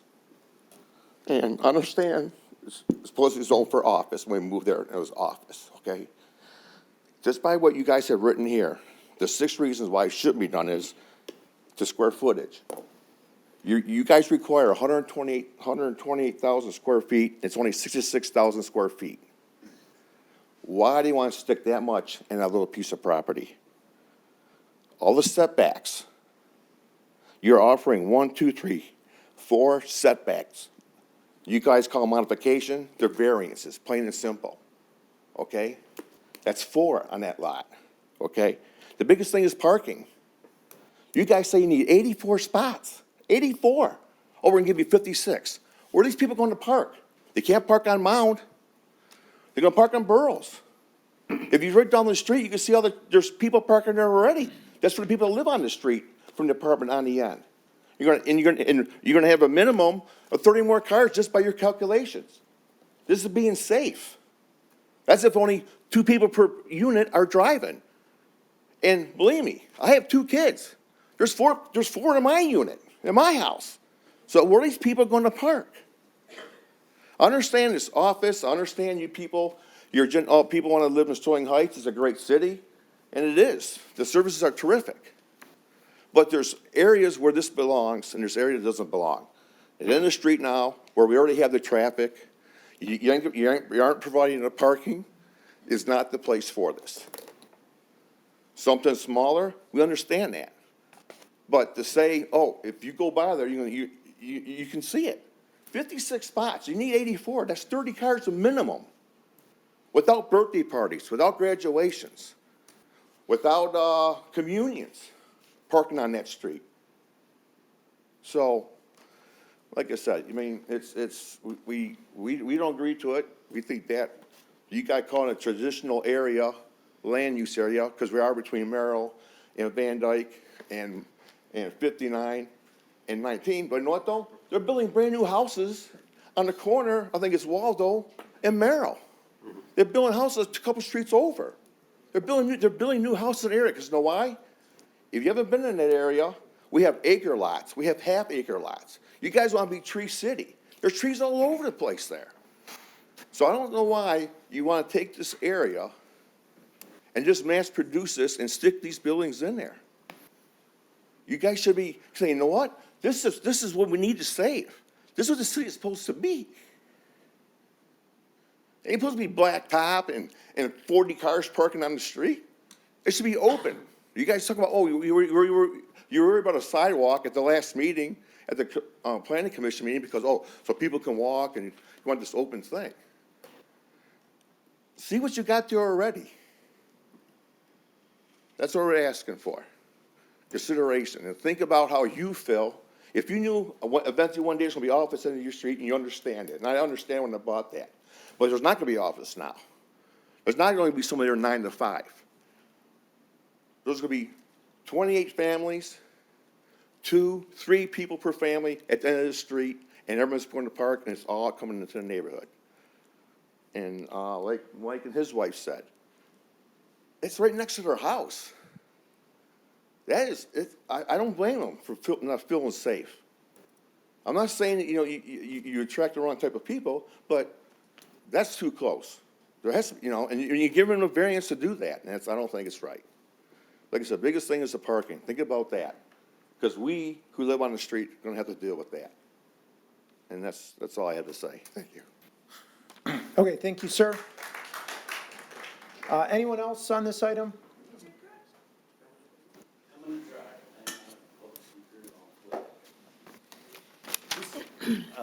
First of all, I have a question. Why is it a good idea? Like, what is the reasoning to put all of these people in one spot? Right? What is that going to accomplish us or you guys other than a tax base, right?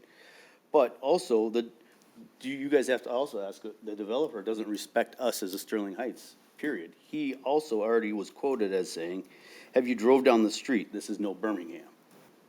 That was quoted in one of the earlier meetings.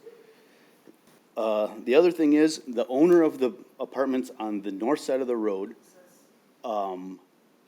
tried to clean it up, but we pick up trash on a daily basis from their apartment complex that blow down to our house. We're on the same side as the existing apartment complex.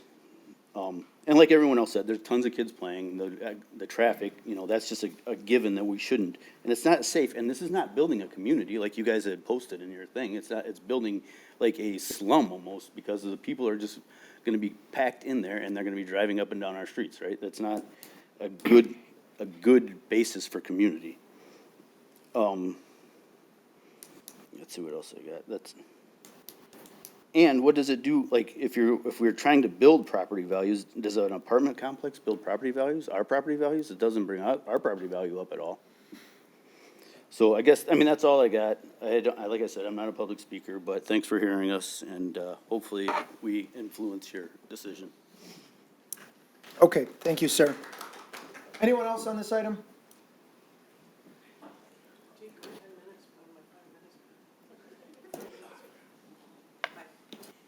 My name is Ruth Perry. I've been on the street 25 years.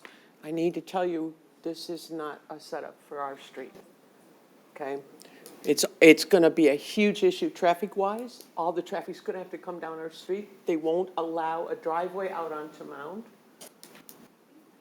There's all kinds of issues with the whatever that is. It's a sign that it's overbuilding. If it were a smaller unit with a smaller buildings with smaller units, less units, I guess is what I want to say, it'd be more livable. But we have an investment in our street. Ours is a residential street, residential. And you're setting up, 56 cars coming down our street all the time, at least. It's a residential area. I have an acre there. It's not small, and we all work on our houses, and we're very proud of them, and we've been there a really long time. I couldn't oppose this anymore. You guys need to listen, okay?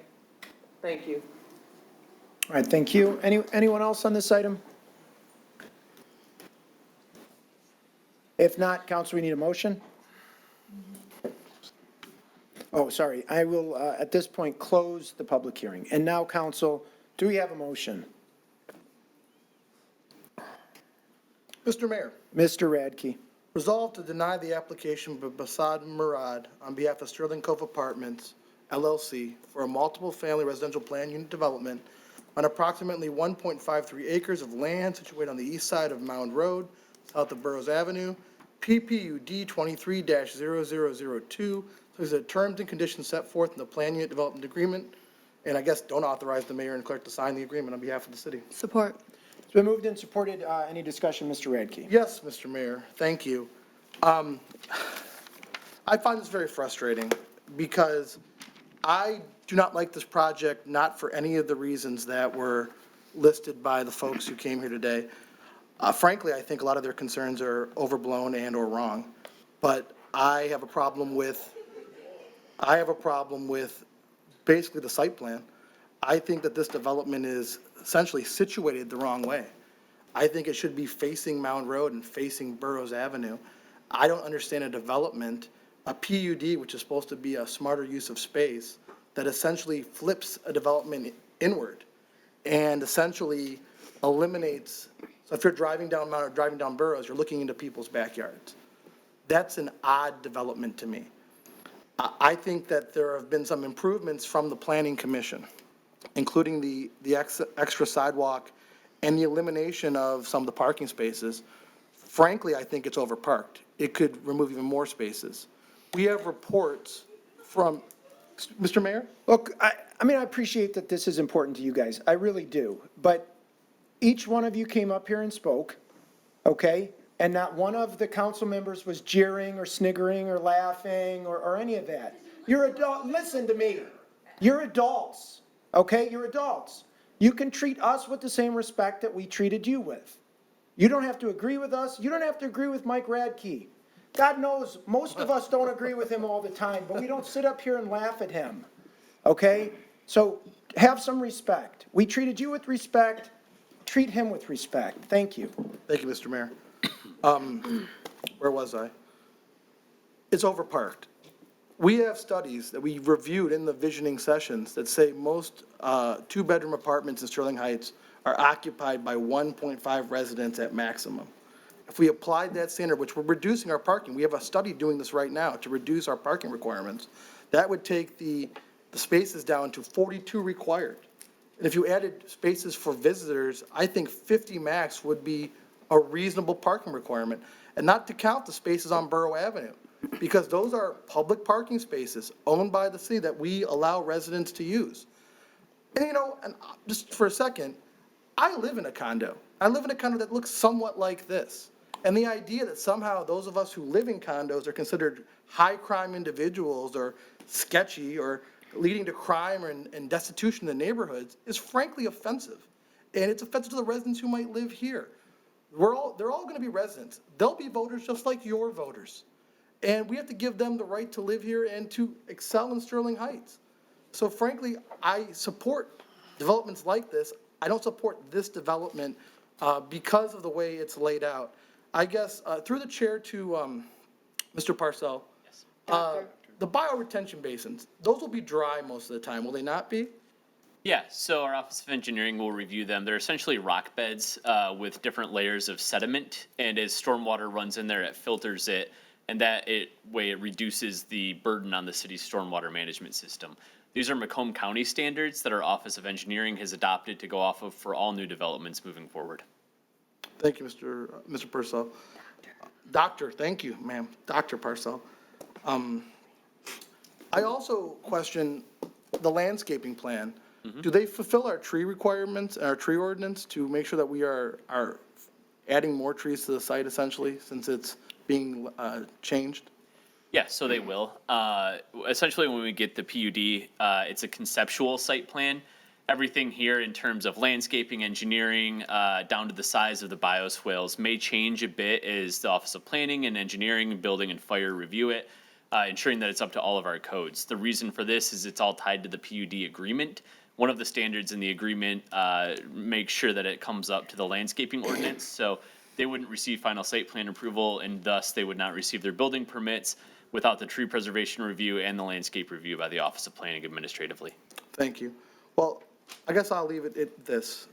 I would support this project if it was reorientated toward the street, because right now I think it's a very car-oriented development, that if we are looking for transitional land use off of Mound, I think that this could be a much better project. But otherwise, I support this idea of the way this project is laid out. I like that it uses land efficiently, and also that I think the bioswales are a great idea. That's all I have right now, Mr. Mayor. Okay, thank you, Mr. Radke. Council, anyone else? Mayor Taylor. Mrs. Sarowski. So I supported the denial of this, but completely for different reasons than Mr. Radke. So I would have required a 6-foot wall because I think that it does interfere with the privacy of the residents. I would have required that there would be a driveway with a decel lane off of Mound, and that would have, of course, had to go to the county for approval. And has there, through the chair to Dr. Parcells, has there been a traffic study that how it would affect both the neighborhood on Burroughs as well as why it wasn't, we did not have a decel lane and why it wasn't approved to have an exit, and egress and ingress off of Mound? Yes, there was no traffic study completed. My understanding is that based on the entranceways allowed by the County Road Commission, the entrance to the south and the proximity of the site length in terms of the entrance to Burroughs would be too close for two crosscuts, but that being Burroughs and the entrance to this site on Mound to exist. So therefore, we did not believe that would be approved. So we had the site entrance onto Burroughs as the only one, as there should be able to be a cut into there. So while we do support the idea for accessibility on Mound, it was something Planning Commission raised as well. We didn't believe that and the decel lane would be feasible after some discussion internally with our Office of Engineering. Did we discuss this with, again, through the chair to Dr. Parcells, did we discuss this with the fire department as far as safety with egress and access through for fire? Yes, so Mr. Murad and his team came to one of our general development meetings in which a representative from fire is available there for comment. My understanding, based on the unit height, only one mean of access is required because it's not over 30 feet.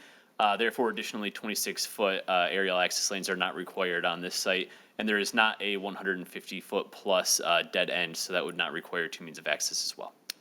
Okay, well, I may have a disagreement with him on that, but I'll let it go. So there's that. I think that, can you address one of the residents commented that this is over 100% density, which I don't know if that's possible, but could you address the density on this 1.53 acre lot? I believe that she was referring to there being 14 units allowed by right and 28 being proposed on site, therefore a 100% increase. Increase, Yes. okay. Yep. All right, so, okay, and I just think that this is just not the right project for this. Maybe the density could go down. I think I think this is an extremely high-dense and possibly a little monetarily driven density. I think that this is just a little too much for this very small piece of property. I've lived on an acre of land before, and this is a lot of people in a very small part. So I'm just, if you came back to us with something a lot less dense and a little bit more neighborhood friendly, this is, we're Sterling Heights, we are neighbors. We have to be good neighbors to our, this is a good, we want to be good neighbors to our other neighbors. We are talking about residential areas.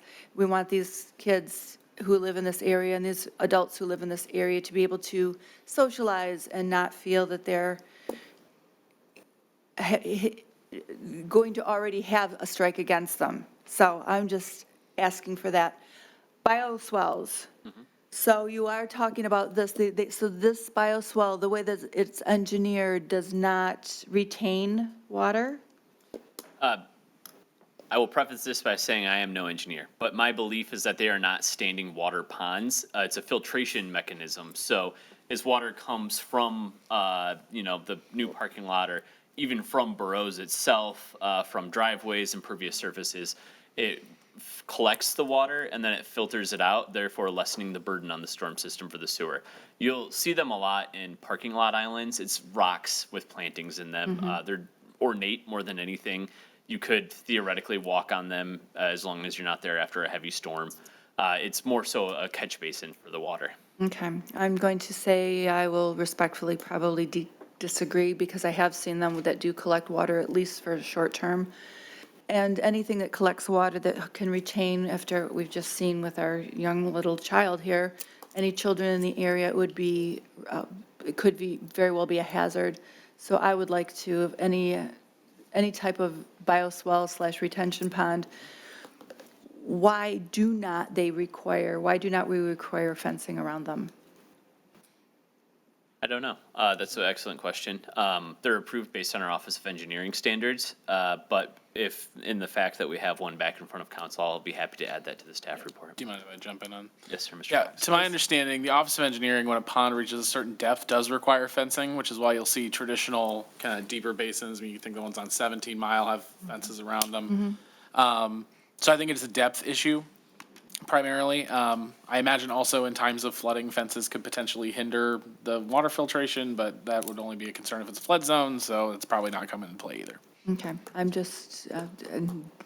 just get a little nervous about that because I don't want to see anyone drown or an animal drown or a pet more than anything else. Okay, so those are all my concerns. So I'm unfortunately going to be voting, and then the 10 variances, that's always more than we normally require. And one final thing, the residents all have been commenting that this was zoned office. It might have been zoned office when they bought the property, but right now I'm seeing it's zone transitional. That's the master land use designation. It's Okay, so- transitional land use, but it is zoned O1 office. So it is zoned O1 office, but, okay, so that, I just wanted to clarify that. So, okay, at this time, there's too many negatives. This property could still come back to us, and I kind of respectfully request that if it does go down, that maybe we could, with some modifications, come back to us and still be an apartment complex use. But too many things, too much crammed into this small 1.5 acre for me to be happy to vote for it. So I'm going to say no at this time. Thank you, Mayor Taylor. All right, thank you, Mr. Sarowski. Mayor Mrs. Taylor, Schmidt. thank you. Just briefly, I too think this is a pretty dense development. I would probably consider it more if it were 2 buildings and they were closer to Mound. That being said, the fact that there's already an existing driveway on Mound, albeit a residential driveway, there is still an existing driveway. I think that should have some merit in relocating the driveway from Burroughs onto Mound. Just my opinion. If, if there were a no right turn out of the driveway for the apartments, that would also be a good solution for me if it were not as dense as it is. And I think as far as light pollution, it's something that we can work on. If there's an issue in other situations, I encourage you to let us know where that situation is, and we can work with the owners of that building to get that light pollution taken care of, because that is an ordinance. Correct me if I'm wrong, Dr. Purcell, there is, just to the north of Burroughs, 2 apartment buildings already, correct? Yes, correct. Okay, so it's not like this is spot zoning, because there's the apartment buildings essentially next door. And also that we're going from 01, which is 1 story, to 2 stories, abutting residential, which would not be the first time we've done that, just to be clear about that. But I think if those buildings there were 2 buildings and they were moved closer to Mound. As far as the bioswales, the fact that there is going to be a brick wall adjacent to those bioswales, correct? Yes. That's not so much of a concern for me. But not the length of the property right now. It's the density that bothers me. And, I do take into consideration neighborhoods, because I did have something built in my neighborhood that got all of us out here. And I'm not saying that you are the sole reason for my words. It's my opinion that this is more dense than I'd like to see. So I have nothing further. Thank you, Mrs. Schmidt. Anyone else? Mrs. Koski. Thank you, Mr. Mayor. I agree with my colleagues as to the comments that have been made. I also support the motion on the floor. I believe that there should be a 6-foot wall. I believe that property is being set up too dense, because we're literally doubling the number of units.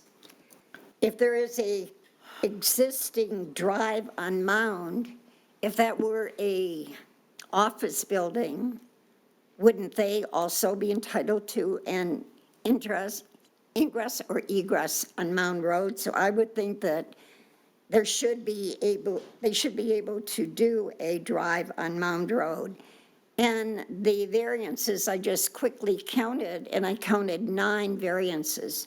So bottom line is, there's too much in that property. There's too much building in that amount of property. So too dense for the area. And I think we need to respect our neighborhoods. The 1-acre properties there, they purchased those homes because that's what they were looking for. They have taken care of them. They've lived there for 20, 30 years. And I think as a council, we need to respect our residents and the investments that they have made in their properties. That's all I have to say. Thank you. Thank you, Mrs. Koski. Mrs. Zarko. Thank you, Mayor Taylor. I have to tell you, when I read the executive summary over and I saw 1.53 acres and the number of units that were going to be on that parcel, I mean this, I thought of Mayor Taylor's backyard, and I thought, how would this look in his backyard? Because that pretty much is what it would be. So I'm serious. That's what came to mind when you start in your mind trying to figure out what this is going to look like. The second thing that I thought about was it reminded me of the ingress and egress that were going to be on Irving when they were talk of an expansion of the apartments at 14 and a half in Van Dyke. So those were the two things that came to mind. I certainly agree with, with the residents. I will say that it is going to be developed somehow. And I think my biggest question is I hope the developer will sit down with the residents and see if they can come to a resolution and work together so that we find some kind of compromise. I don't see this ever being an office building anymore because the inventory on offices is way high and the inventory on housing is way low. So the chances of this being an office building is really slim to none, I would think, at this point. I have to agree with some of my colleagues that think that the buildings should be flipped or reduced as far as the number of apartments that are there. I, for one, am always interested in somebody saying they're building condos because I think that it's a way for young people to build personal wealth.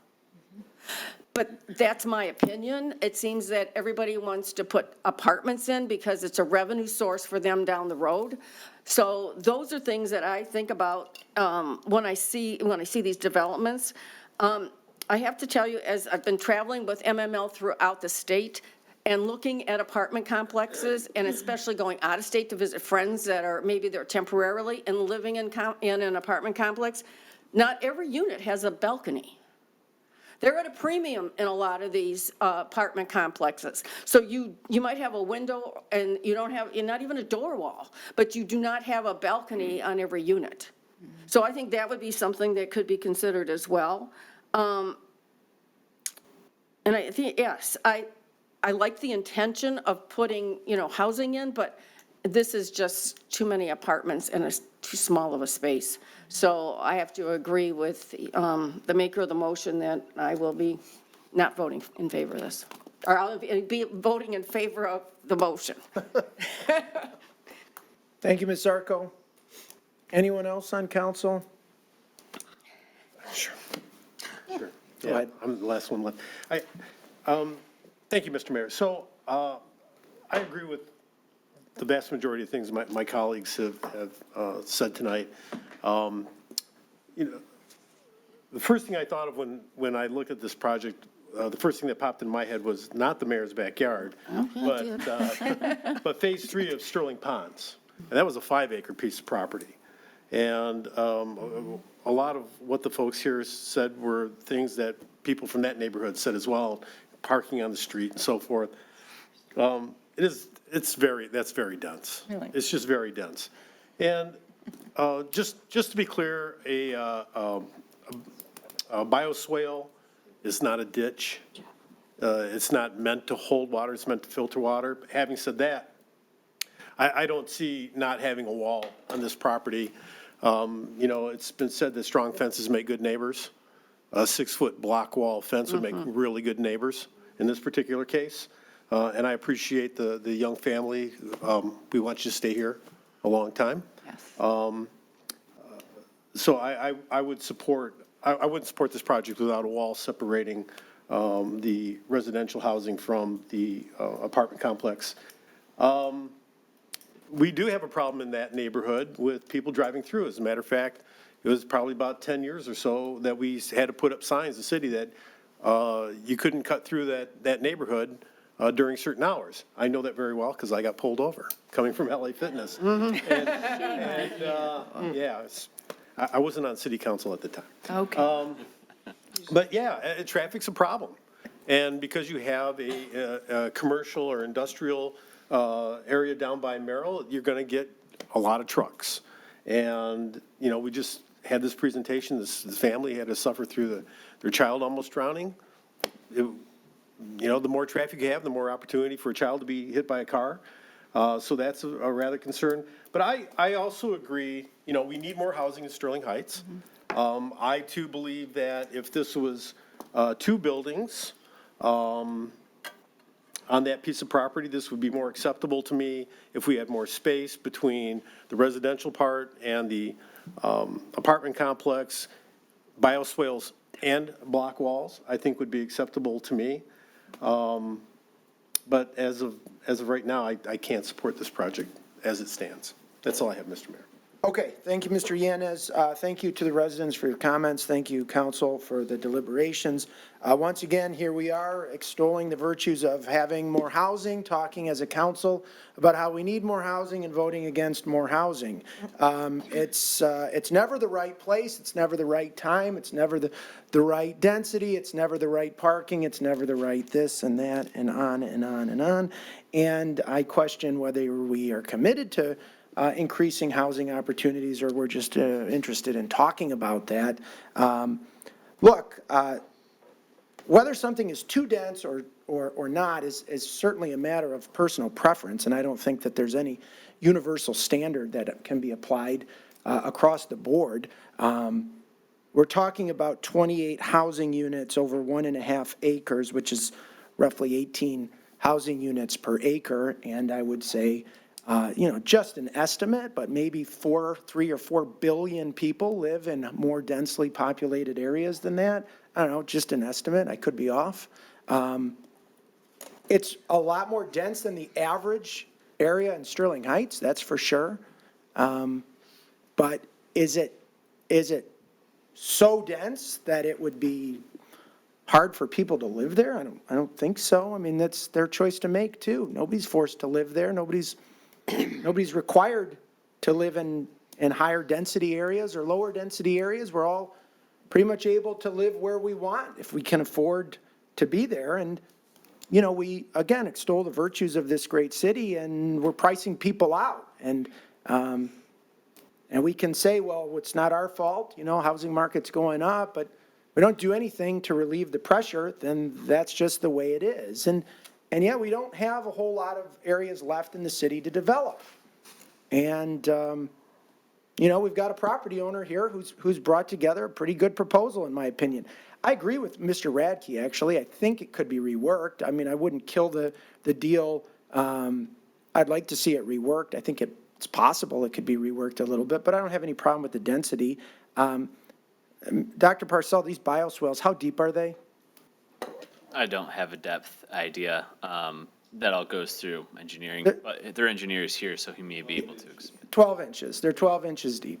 Okay? I mean, it was enough to, Mr. Yanez denied one that was like 6 inches deep, 12 inches deep. So, I mean, I guess, I don't know. It's going to be hard to drown in the 12 inches of water, but I suppose it could happen. I think it's a unique and innovative way of doing this, but it's going to get voted down. It's going to get voted down, and here we are again. So, we've been down this road a lot. We've been down it, and I appreciate that you guys come in here, and you say the exact same things. The residents at Irving, they said it. At what was the one? The Wedge, they said it. I mean, it's not even coordinated. It's just not in my backyard. You guys can put the apartment somewhere else. Put the density somewhere else. Don't put it near me. And I don't know. At some point, the 1 acre lots on Burroughs, that was pretty darn dense to the farmers who had hundreds of acres. They thought, you're going to build these 1 acre lots? What's going to happen to my property? What's going to happen to my land? This is my city. I live on this 100-acre farm, and you're going to build these 1 acre lots. What kind of riffraff is going to be brought in with that? And so it's just history repeating itself. It happens over and over. It'll always happen. There's nothing unique about this one. This is the 15th time this has happened in the last, honestly, I mean, literally it's probably the 5th or 6th time it's happened in the last 2 years. It'll keep happening. And we'll talk about, we'll have Strategize come up, and we'll talk about distinct, unique neighborhoods. And we'll talk about being a destination city. And we'll talk about, having really distinctive, unique offerings. Attracting a wide array of different residents, having different housing options. We won't do it, we won't vote on it, because it doesn't belong here. because other people live here. And, you know, those people, they can go somewhere else, right? Not 19 and Mound. Send them somewhere else. That's the same thing that people said at Hall Road and Van Dyke Expressway. Send them somewhere else. Why don't you go put them at 19 and Mound? Okay, we'll put it at 19 and Mound. Why don't you go put it at 15 in Van Dyke? People at 15 in Van Dyke. Why? We don't want it here. Why don't you put it somewhere else? Same story. Here we are. All those in favor signify by saying aye. Aye. Opposed? No. Motion carries 6-1 to deny the application. Best of luck. Moving on to the next item on our agenda, this is to consider adoption of an ordinance amending the City Code of Ordinances to increase the number of members and modify the composition and responsibilities of the Sustainability Commission. Is there anyone in the audience who'd like to speak on this item? Council, we need a motion. Mr. Mayor, Mr. Radke. resolve to adopt the ordinance amending Chapter 2, Article 3, Division 14 of the City Code of Ordinances to increase the number of members and modify the composition and responsibilities of the Sustainability Commission. Support. It's been moved and supported. Any discussion? I think this was covered pretty well in the last meeting, and I'm in favor of it. Council, anyone else? Mayor Taylor? Mrs. Schmidt. I just have a question through the chair to Mr. Koszybski. Should this action put in the number of members as 9? Because it doesn't have it. I know it's stated within the ordinance, but. Mr. Koszybski. Thank you, Mayor. Councilwoman Schmidt, the ordinance itself for adoption says it, and you're adopting the ordinance that was presented at the last meeting. Okay, so we're all set. Okay, I have nothing further. Council, no further discussion. All in favor signify by saying aye. Aye. Opposed? Motion carries.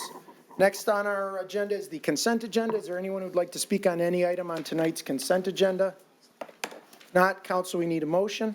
Mr. Mayor, Mrs. Koski. move to approve the consent agenda as presented. Support. It's been moved and supported with no discussion. All in favor signify by saying aye. Aye. Opposed? Motion carries.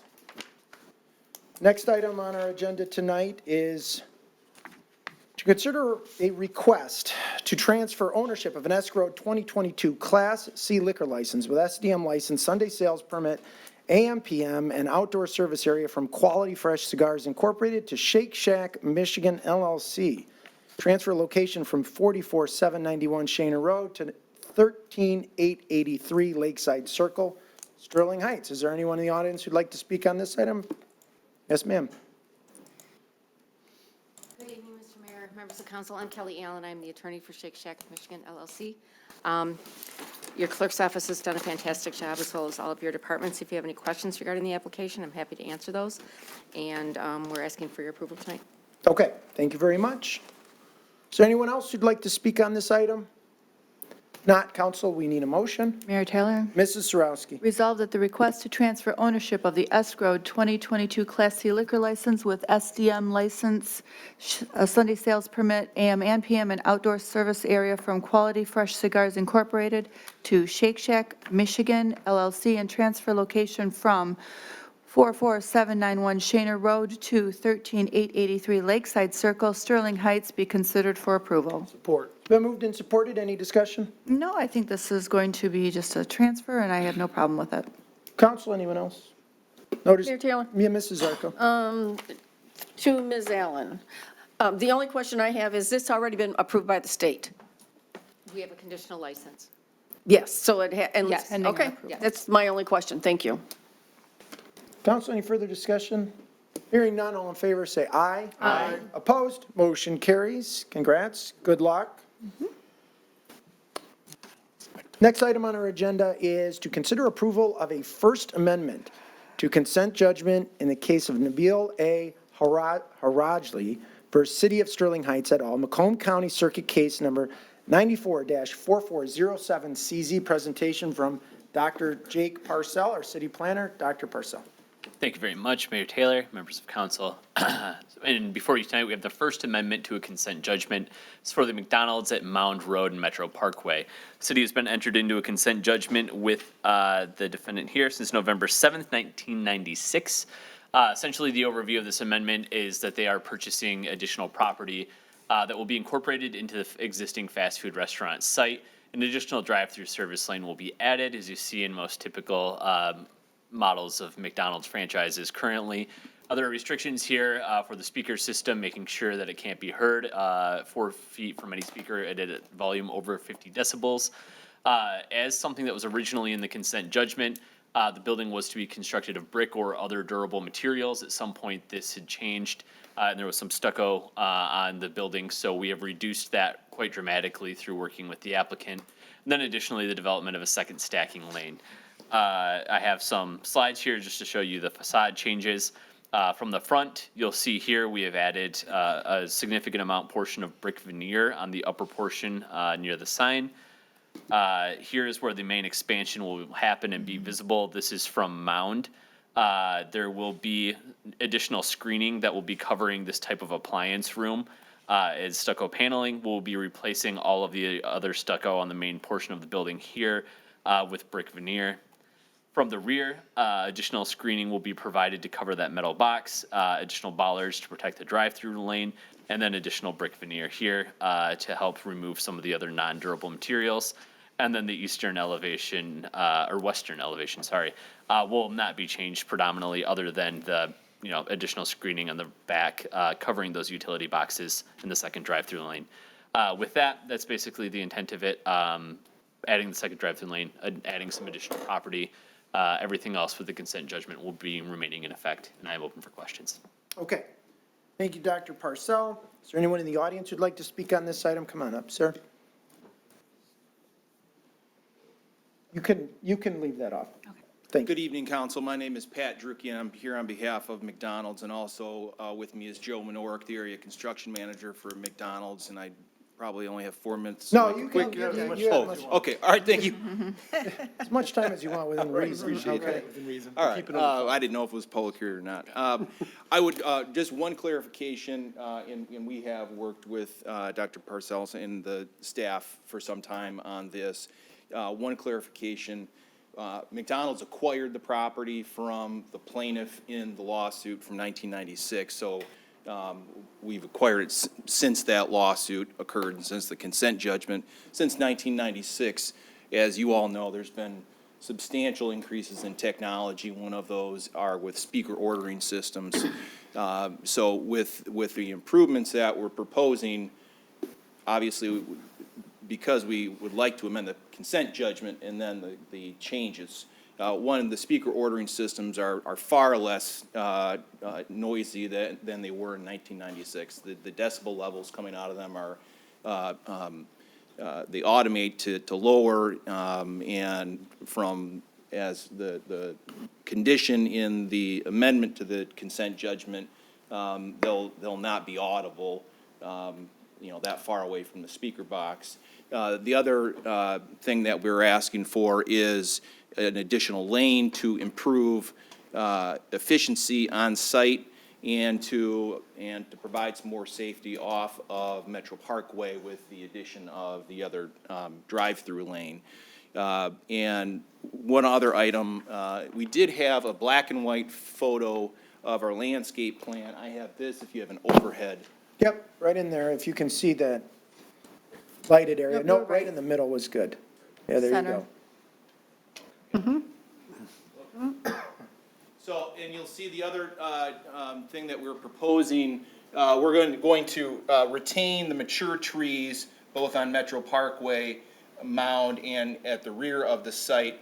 We have a plant list that we included with the materials that is in the packet.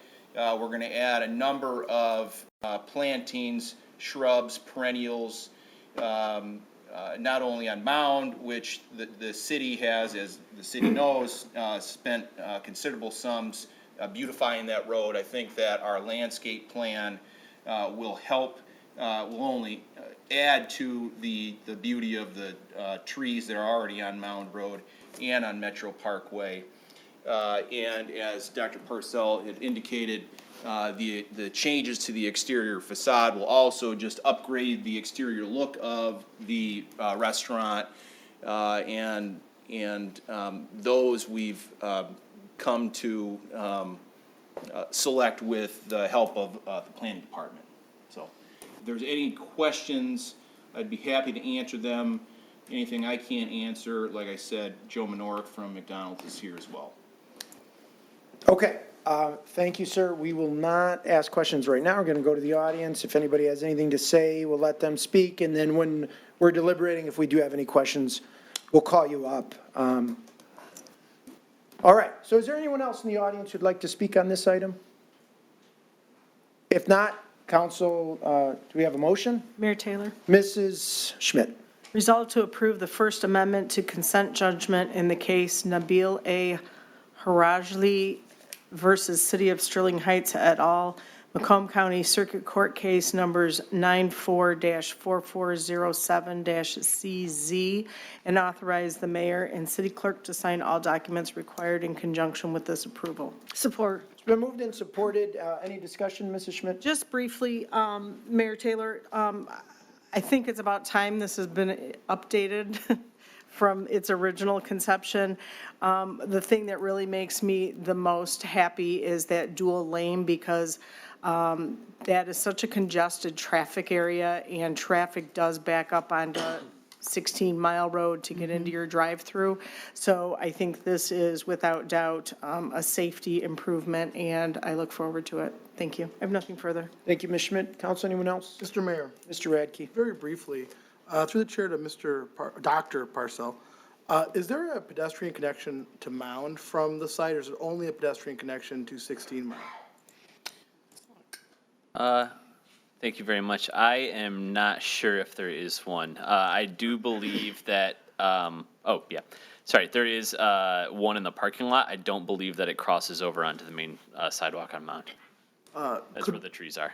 Could we ask the petitioner, now that we have sidewalk on Mound going up the entire length of Mound, to make a pedestrian connection to Mound from their facility? Through the chair to the attorney. I'm sorry, I forgot your name. In fact, I was there just before I came to the meeting, and I don't know the answer to your question, and Mr. Menork is looking right now. I don't know if I'll be able to answer the question. Could you come up to the microphone so the folks at home could hear you? Just, no problem, sir. As I was saying, I was there this afternoon. I did not notice one. I wasn't looking for it, obviously. Mr. Menork, I asked him, he doesn't know offhand, but he's checking. I don't know if we'll have the answer before you complete your deliberations. I just think that'd be beneficial. We have two major streets with two major sidewalks. To walk all the way around your building, and then it's kind of goofy, right? Everyone's gonna cut through the parking lot anyways, so let's just make it as easy on them as possible if they come up walking. I guess my other comment, and this is not, I'm sure not your fault, but this building was in violation of the consent agreement for almost the entirety of your ownership and prior to your ownership. I find fault with the city for not catching it in time, but the original consent agreement said you could not have a speaker drive-through, which you did have, and you could not have stucco on your building, which you did have. So I appreciate you bringing it up to code, but I will chastise you because, you should know better, and we should know better. We sign these agreements on purpose, and they're legally binding. And I find it frustrating that, I guess, 2006, 2016, 30 years later, just about, we figure out that no one actually read the agreement that we all signed, not we, but the city signed 30 years ago. So I hope that the city and your organization does better due diligence in the future to make sure that we're all following the rules. Understood, thank you. Mayor. Okay, thank you, Mr. Radke. Anybody else? No further discussion. All in favor signify by saying aye. Aye. Opposed, motion carries. Thank you. Good luck. Appreciate it. All right, next item on our agenda tonight. Consider approval of a Ninth Amendment to consent judgment in the case Banucci et al. Versus City of Sterling Heights, Macomb County Circuit Case numbers 76-2912CE and 76-4645CE. Presentation again from our city planner, who's been busy tonight, Dr. Parcell. So busy, in fact, that I will step in for this Well, one. that's. So, Mr. Mayor and illustrious council, thank you so much. This is the ninth proposed amendment to the consent judgment regarding the Wujek Calcaterra Funeral Home. So an overview of the proposed amendment, they find that they are in need of more parking. So they are looking to alter their site by purchasing a property located to the south and building a southern parking lot there. A total of 20 parking spaces would be added to the site. They would also include a modification that would feature a garage that could fit 5 vehicles in it that would be used for hearses and other equipment. Other changes, the entrance of the site would be turned into a boulevard entry. There would be installation of landscapes along the berm of the property that is to the south, the one they are acquiring. The site will be brought up to current landscaping requirements as they have changed over the years since we first entered this agreement. And pedestrian connections and ADA compliant sidewalk improvements would be made throughout the site. And the next images I have, so those the site as it currently stands, around the corner of 16 Mile and Shaner. And the property to the south is a single family home that would be demolished in order to build the parking lot. This is one part of the proposed site plan showing the southern lot, showing the berms placed along the frontage with additional landscaping, as well as you can see the pedestrian connections going through that south part, as well as a gazebo that would be constructed and natural gardens on the back part of the additional property. And then the second image shows where the some parking would be shifted around in order to create the accessory storage building that would be in the rear of the property, in which 5 hearses and or other equipment could be stored. And that is the exhaustive list of all the changes that are proposed with this amendment, and I'm ready to answer any questions. Okay, thank you very much. Is there anyone in the audience who'd like to speak on this item? If not, council, we need a motion. Mayor Taylor. Mrs. Zarko. Resolve to approve the 9th Amendment to the consent judgment in the case of Bonanucci et al. Versus the City of Sterling Heights, Macomb County Circuit Court Case Numbers 76-2912-CE and 76-4645-CE, and authorize the mayor and city clerk to sign all documents required in conjunction with this approval. Support. It's been moved and supported. Any discussion, Mrs. Zarko? Oh, this is an easy one for me, Mayor Taylor. Let me tell you, I live a mile from the funeral home. And I've been there since 1977. So I know that this is needed. I remember when it was either at the time the funeral home was being built or actually when they were widening Metro Parkway. Originally, there were 3 homes there. 2 of the homes were purchased either by the county or by you, I'm not really sure, but the 3rd one stayed there until now when you want to buy it. I know in the past that the petitioner has tried to make an agreement with the people that own this home, and it hasn't worked. I do know that coming in and out of the funeral home is a problem, even though the sign says do not block the driveways. That doesn't mean anything because people do block the driveways. Everything that you planned, the improvements that you have planned, I think will make things a lot easier in that area. I do know that at one point, I think the petitioner actually asked for another ingress egress on Metro Parkway that was denied by the county. So there's a lot of history because I've been paying attention to this for over 40 years. So I am in agreement that they should be able to do this after they've waited long enough to be able to do what they wanted to do almost 40 years ago. Okay, thank you, Mrs. Zarko. Anyone else? Council, with no further discussion, all in favor signify by saying aye. Aye. Opposed? Motion carries. All right, next item on our agenda tonight is to consider a petition by 35500 Van Dyke Holding LLC and CWP West Corporation for relief from the moratorium on the approval of a new or reopening of a closed car wash for a period of 12 months. We have presentations from our city planner, Dr. Jake Parcell, Assistant City Attorney Nathan Petrzak. Who'd like to start? Dr. Parcell, floor is yours. Thank you very much, Mayor Taylor, Mayor and members of council. It's back to me. So we have in front of you a petition for relief from the moratorium filed by the property owner at 35500 Van Dyke Avenue. Essentially, to give you a brief timeline of the ongoings that we have been hearing about in this case, to provide background, the city adopted a zoning ordinance update, section 14A, the Van Dyke Mixed Use District in 2019. Purpose of this is an overlay district to provide a complementary mix of residential and commercial uses with some additional site design considerations. to improve the vitality, walkability, and uses allowed along our Van Dyke corridor. In November 23rd, 2002, the Sterling Heights Office of Planning received an application for special approval land use. This was for a car wash establishment on a 2-acre site at 35500 Van Dyke Avenue, hereby referred to as the property. It's the site of a former Ruby Tuesdays. The applicant has suggested that they have had other possibilities of using the property in the past, including another restaurant using the existing Ruby Tuesdays site, but due to the pandemic, there were market effects that caused that to not happen. This then was on a Planning Commission agenda on April 12th, 2023. At the behest of the applicant, proposal motion was granted by the Planning Commission to move forward and move them to the May meeting.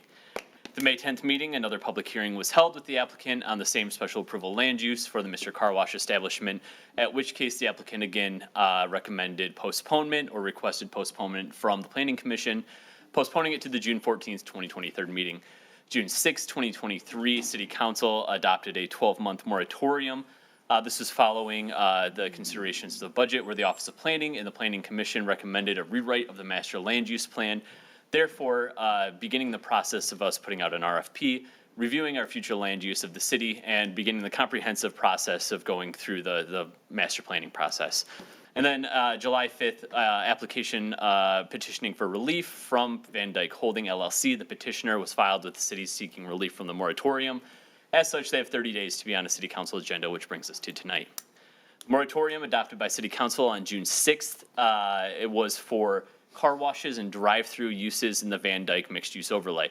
Something Office of Planning gets a myriad of calls about, and something that, due to the sensitivity of the land use and the sensitivity of the overlays throughout the entire city, a moratorium was placed on while we begin our master planning process.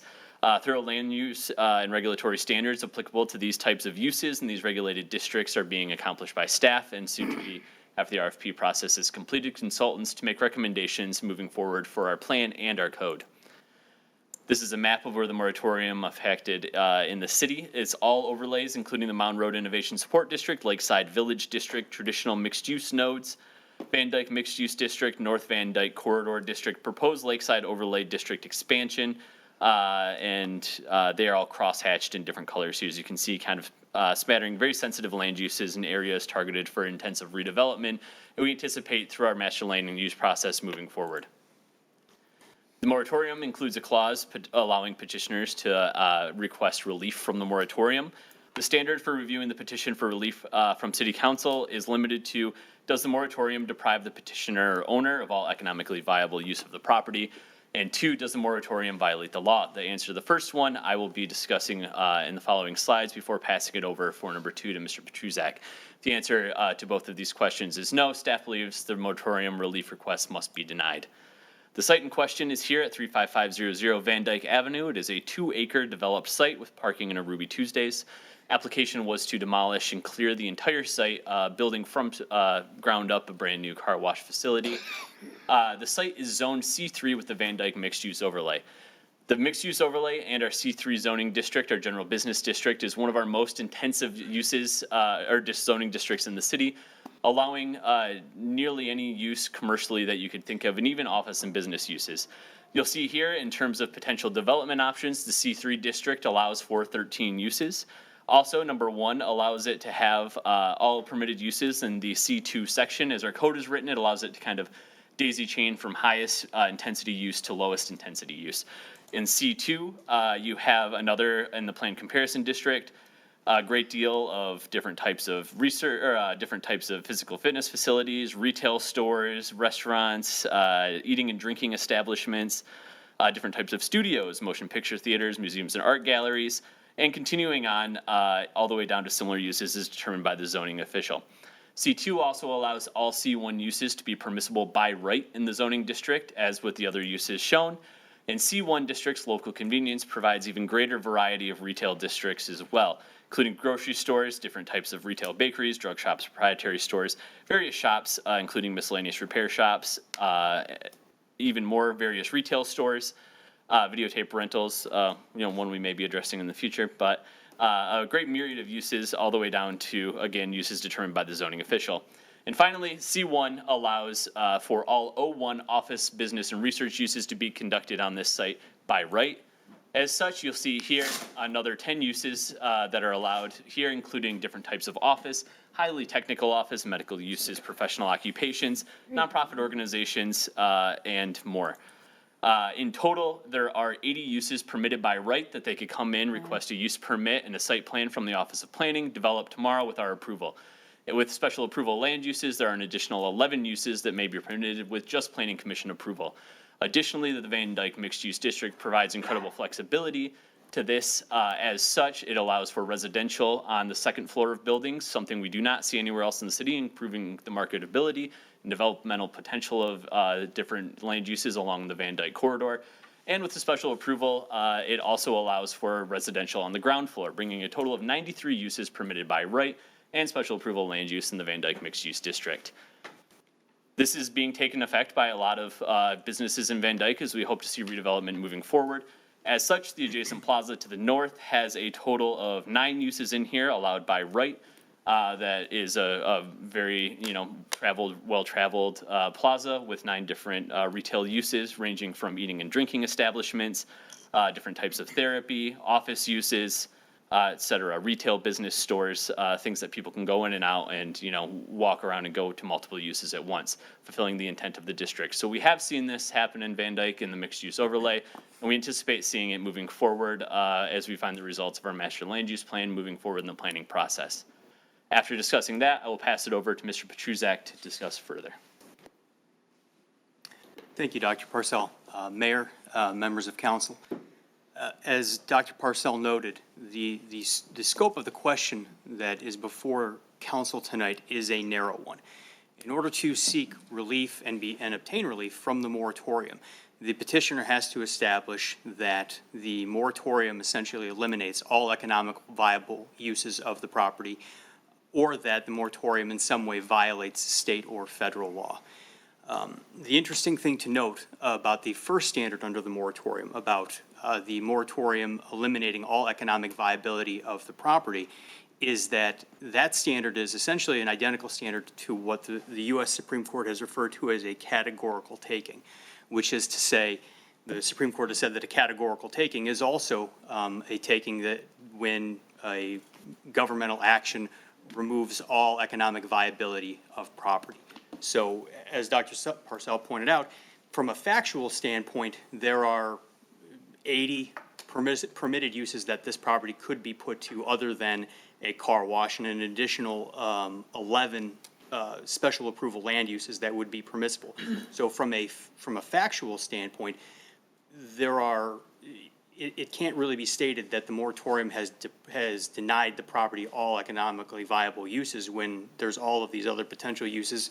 And in fact, the petitioner has a plaza, an adjacent plaza immediately to the north that has a myriad of other commercial uses that are currently occupying those tenant spaces. But as it pertains to the legal aspect of it all, the United States Supreme Court has held that a 32-month moratorium on the construction of property, specifically it was the Tahoe Sierra case, that a 32-month moratorium does not constitute a categorical taking. It does not deprive a property owner of all economically viable use of the property as a matter of law. Based on that decision, what we have in the city now is a just slightly under 1-year moratorium on gas stations and drive-throughs in the overlay districts in the city. And based on the limited scope of that moratorium, it can't be said that it constitutes what the Supreme Court has referred to as a taking. So it doesn't violate state or federal law from that perspective.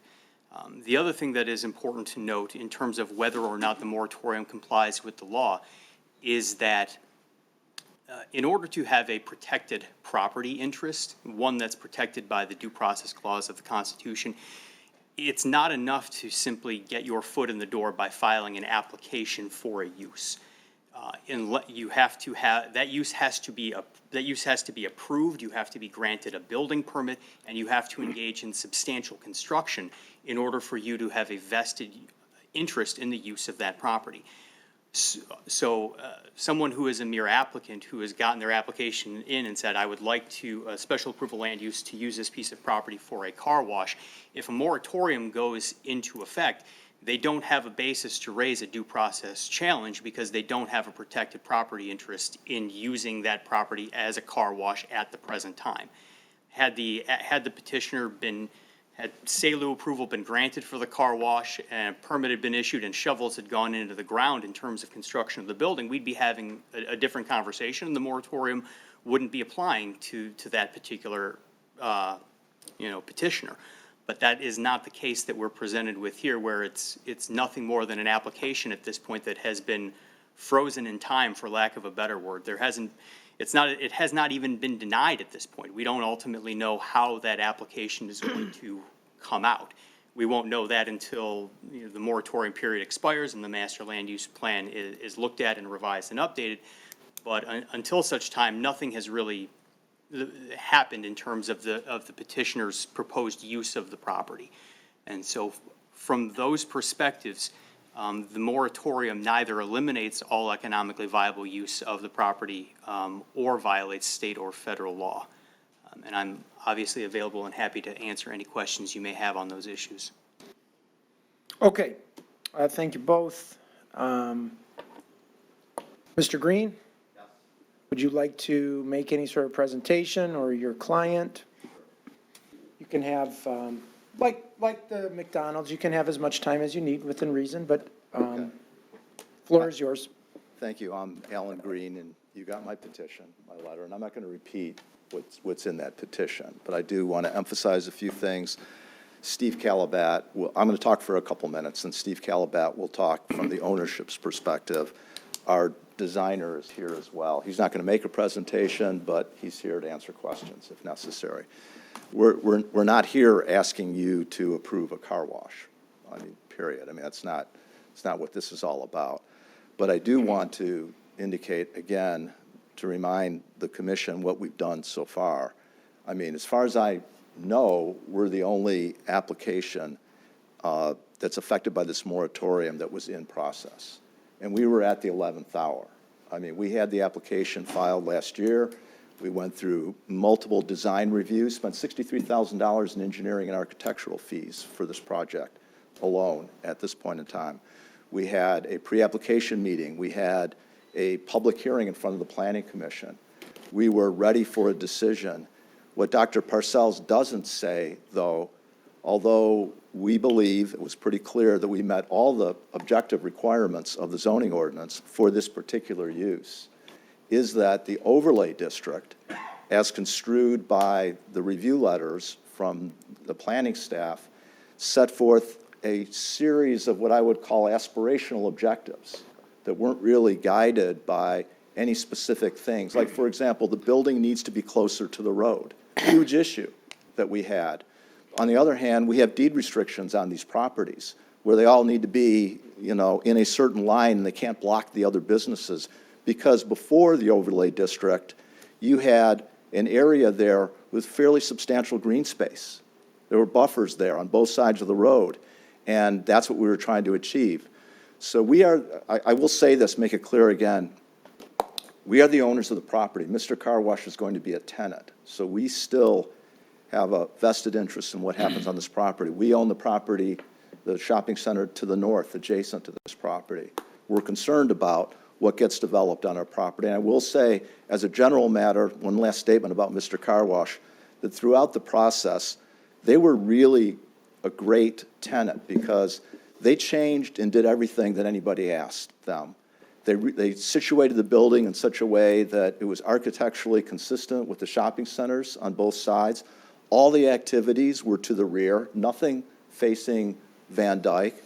They had a substantial green belt where they were putting in seating areas so people could take their bikes and fill their bikes with air, things like that.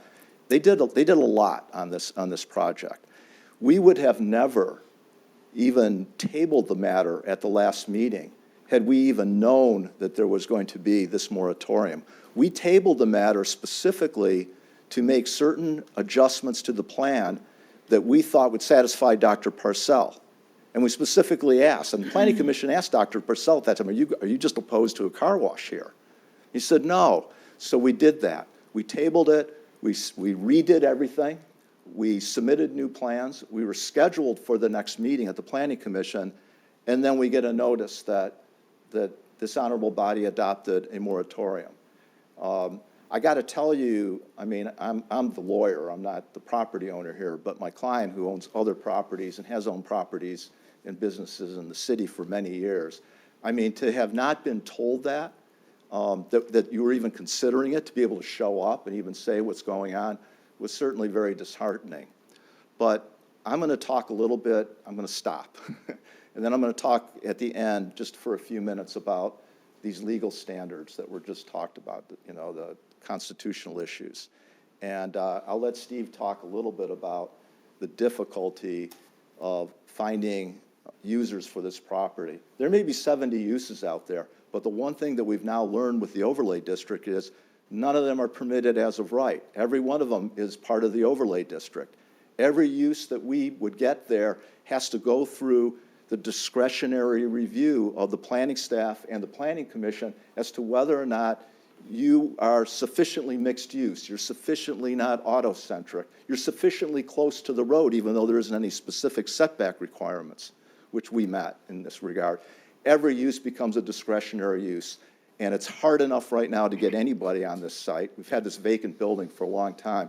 Now we're in a position we can't tear it down. If we tear it down, we have to meet these kind of requirements that we can't meet because we have deed restrictions on the property.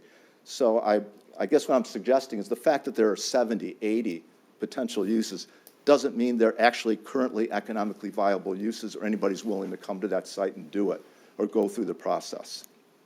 Thank you, and I'll step away and go ahead. Hi, Stephen Calabat here. I am the property owner, and as mentioned, I do also own the strip center to the north. We acquired the former Ruby Tuesday property, you know, I think this October it'll be 4 years.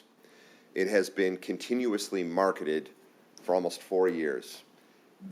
We haven't had any takers. We had one potential taker as was mentioned there, with a national restaurant chain that died, in 2020, during COVID, and we haven't had anything since then. So, to Mr. Green's point, yeah, there are all these potential uses, but nobody's shown up. Okay, I can't. That particular building is not usable. It's not workable for what's there today. Not to mention the fact that it's kind of detracted from the strip center to the north. If you've noticed, the southern end cap is completely blocked from view with that restaurant, and we've had a lot of problems with turnover there, and less than half market rent there. So it has been very, very tough. Like I said, 4 years. You've got all these uses, but we're actively marketing it. We've had 3 different national and regional commercial real estate firms market this for us, and we've had no takers. I'm a developer in the area. I've developed ground up and redeveloped about 10 properties in Sterling Heights. I haven't had any problems. As a matter of fact, I will mention just behind it, the old Target, I took that on. It was empty for almost 3 years, and I convinced GM to come in and do a super cool, they call it GM Live, and it's it's an out-of-the-box kind of, how would you describe it? It's like it's a virtual showroom, that you look at on your device. And I was able to land them. It took me 1.5 years, but I took an empty box and made it into something there. This has been 4 years that I've not been able to do one thing with this building. And we have a national tenant here who wants to be there. They've expressed a lot of not only interest, but they put their money where their mouth is. They've spent a lot of money. We'd like to see them there. And we were, just on the verge of resubmitting, and then, within days, how many days was it before, and then they put a moratorium on. Again, it was very disheartening, to say the least. So with that, I'll just, I don't know if you want to say any more. I want to thank you. I do want to say a few things about the legal standards, because I wrote this down too. So we either have to show that the moratorium has precluded all viable economic use, and I agree with your counsel that we call that a categorical regulatory taking. You have to show that there's just no other use, and it's like permanent in that regard. That's not what's happening here. On the other hand, you do indicate that the alternative is that it otherwise violates applicable provisions of state or federal law. And that's where we look at the issues of regulatory taking. Now, I'm standing here as an attorney. I think at least one of you, and maybe more, are attorneys on this board. But I gotta tell you, I've been doing land use matters for 35 years. And I've had numerous cases involving constitutional taking claims in court or otherwise. I have not had a single community ever, whether in litigation or at a meeting like this, ever say, yes, what we're doing is our action is done, the action we've taken has resulted in a taking of your property, categorically or otherwise. So I'm not going to sit here and convince you that what you guys have done has taken our property. You're never going to say that. The best I can say is that hopefully you'll look at it and say that maybe there's a chance based upon what's out here.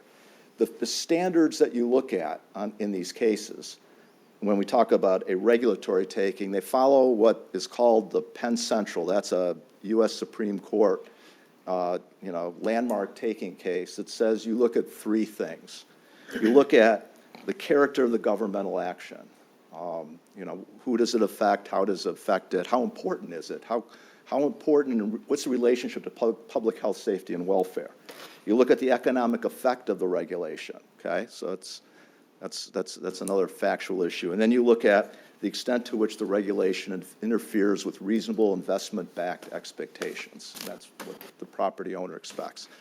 I got to tell you, to go through those analyses when you're doing it in a court case involves expert witnesses, appraisers, testimony, and you'll see opinions. I pulled every moratorium case in the state of Michigan, and it's about this thick. There aren't really that many in the state of Michigan that actually deal with moratorium.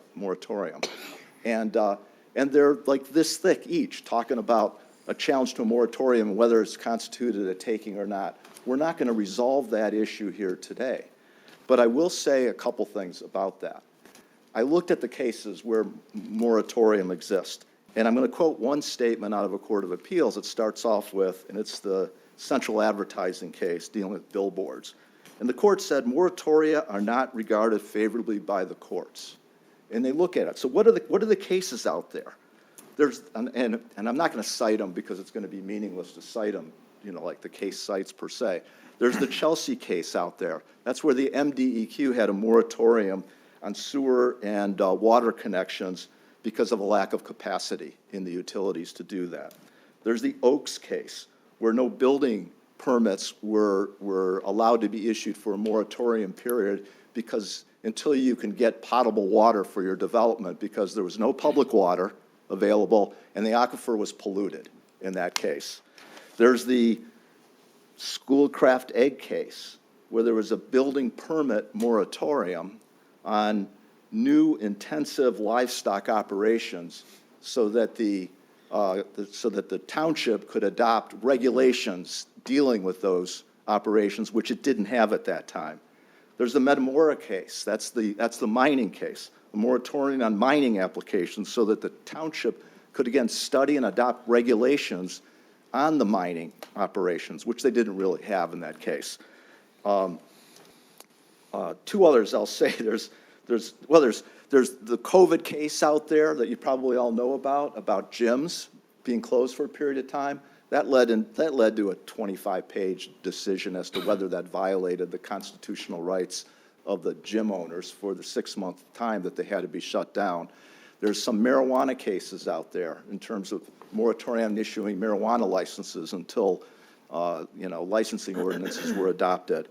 And finally, there's the Sandstone Creek case. That's one where a utility company wanted to put in a solar energy facility on 850 acres of agricultural land in a community that outside of, I think it was the western part of the state, that didn't have a zoning ordinance. And so they put a moratorium so they can adopt a zoning requirements to deal with regulating such a massive use of the property.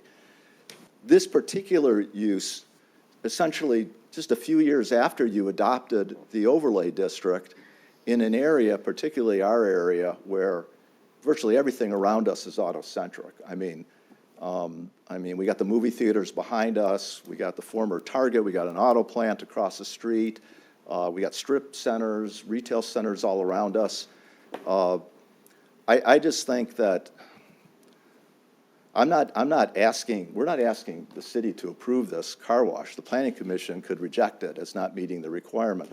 We're just asking for the opportunity, and I think we might be the only one, that in all fairness and due process, that we be allowed to complete the process, which really is at the 11th hour. As I said, we spent a lot of money, we've cooperated, we've gone through all the meetings, public hearings been held. I think that the strength of the moratorium itself as to what it covers and the reasons why it covers it doesn't even come close to these other reported decisions dealing with moratoria. And most often these decisions usually have what I would call grandfather clauses, where, if you're well into the process, unless you're the solar entity or something like that, or the mining company. So I would respectfully ask that you consider granting us the waiver from the moratorium, allow us to complete the process in front of the Planning Commission. And, I understand all these issues, the legal issues in particular can be debated for a long time. And I'm not going to convince you guys that you're constitutional law violators, because you'd never do that. Thank you. Okay, thank you very much, Mr. Green, Mr. Calabat. Appreciate your presentations as well and your perspective. So I'll go to the audience now. Is there anyone in the audience who would like to speak on this item? All right, seeing none, Council, we need a motion. Mayor Taylor, Mrs. Zarko. resolved to deny the petition presented based upon the finding that the information presented and considered does not establish that the moratorium on new car washes instituted by City Council resolution adopted on June 6, 2023 precludes all viable economic use of petitioner's property or violates applicable provisions of state or federal law. Support. It's been moved and supported. Any discussion, Mrs. Zarko?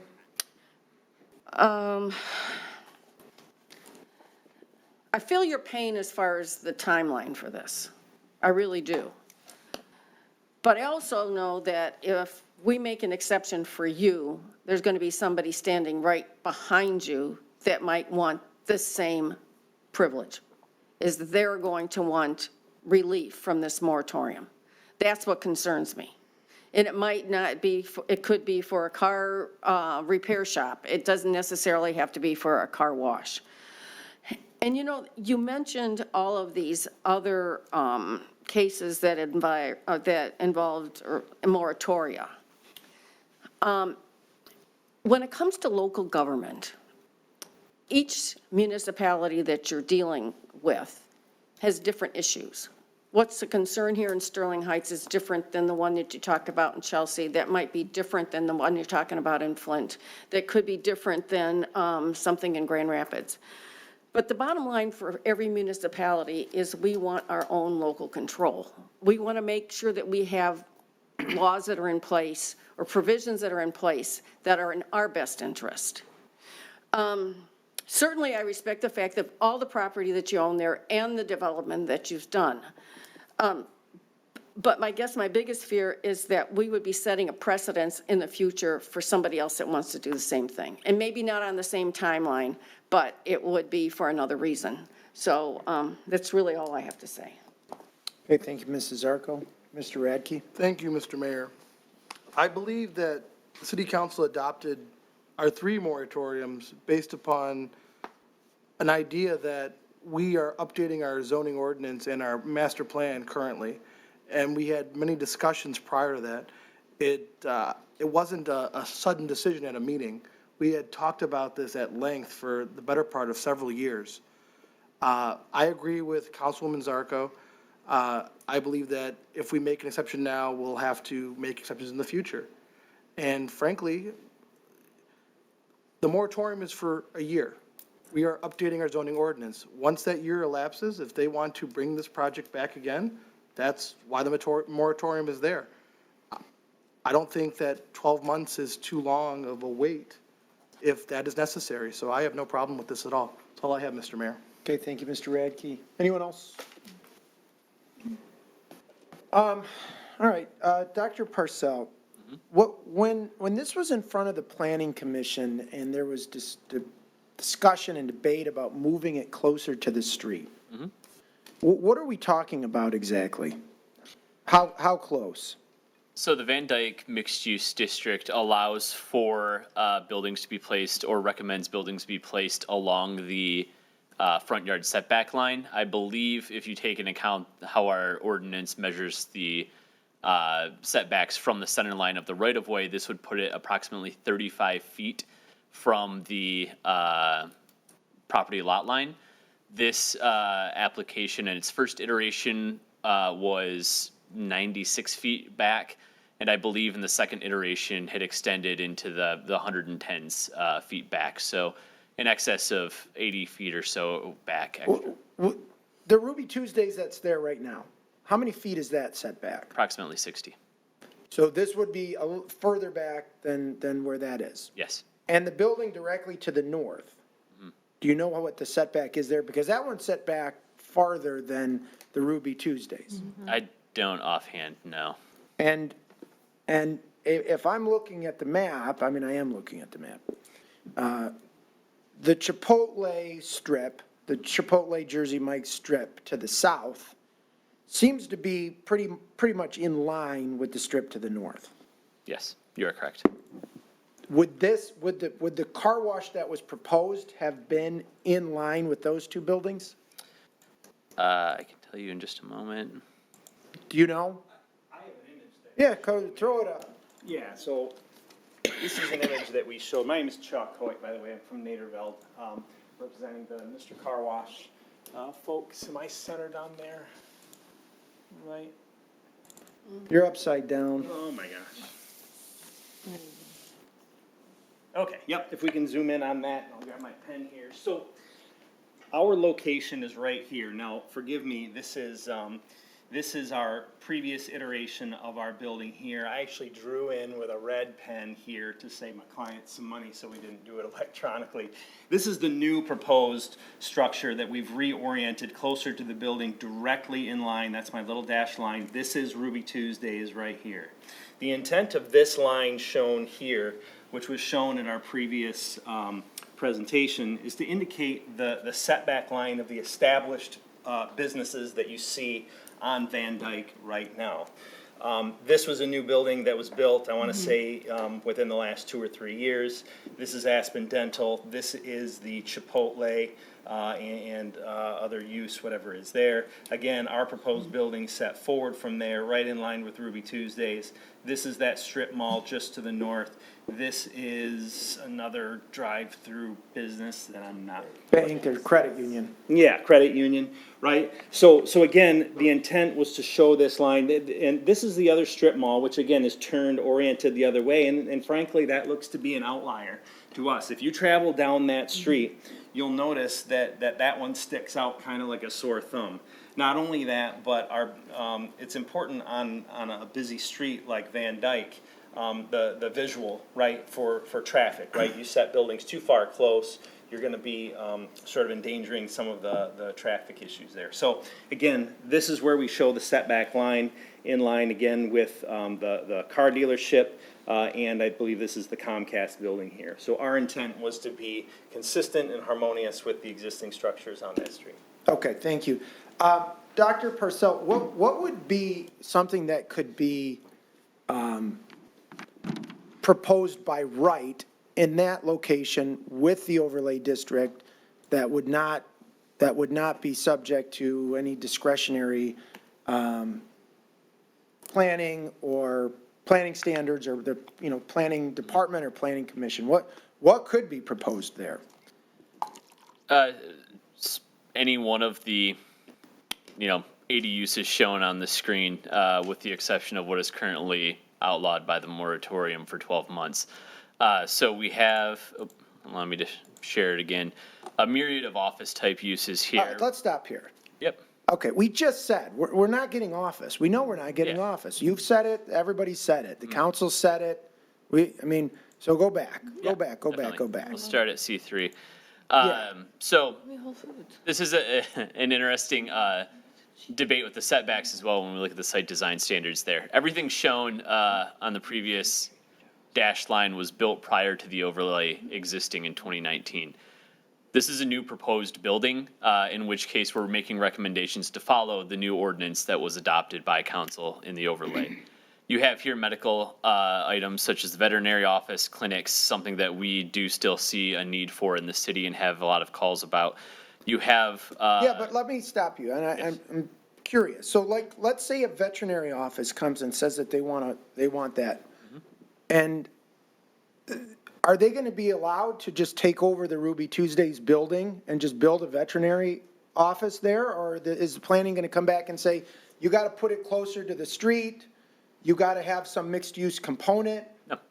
So I guess what is the purpose of the overlay district here if other, is it just that we've determined that veterinary offices and eating and drinking establishments and hotels and mortuaries and appliance repair shops are not auto-centric? No, anything that uses an existing building or retrofits an existing building could come in. And Okay, but if they wanted to demo it and rebuild, then they would have to be close to the street and all that jazz. yes, we'd make the same recommendations. Okay. So really, you're pretty much, so when you say that there's 80 of these things that can be done by right, it's if you can fit your use into that building. Otherwise, you're gonna have to go and jump through a whole bunch of hoops. And look, I voted for the overlay district, and I voted for the moratorium, and I get it, and I understand. But to some extent, it is aspirational. It is aspirational that we want to encourage different and more unique and interesting uses. But, what? Putting a building right on the street there, while everything else is 100 feet back. Everything else is you park, you get out of your car, you go in, and then you leave. It's like, it just doesn't make a whole lot of sense to me that we would.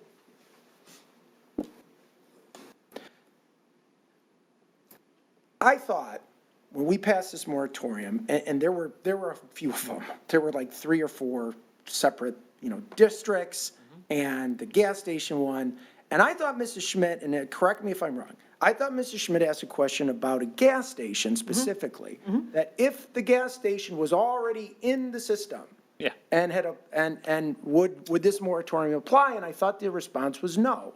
The moratorium wouldn't apply to the gas station if it was already like an approved gas station, right? So I guess I conflated that with the car wash issue, because to me, I gotta be honest, this is completely and utterly unfair. In my opinion, it's not even close. These guys went through all of that, did all of that. They get in front of the planning commission, they're tabling it to work with planning, and then we come in and we pass this and say, well, don't worry, you guys can come back in 11 months. If that happened to my client, I'd be livid. I can't abide that. And I'm going to do what has to be done to undo it. And I might be a lone vote here. And I'm not saying that this is going to get passed. And if you've been paying attention, Steve, it's not going to get passed anyways, which is ridiculous in my opinion. Okay? But to get him, have him go through the application process, get to the table, negotiate in good faith with our city, negotiate in good faith with our planning department, come back and design after design, reworking after reworking, only for the city council to then whipsaw him and say, nope, you can wait 12 months.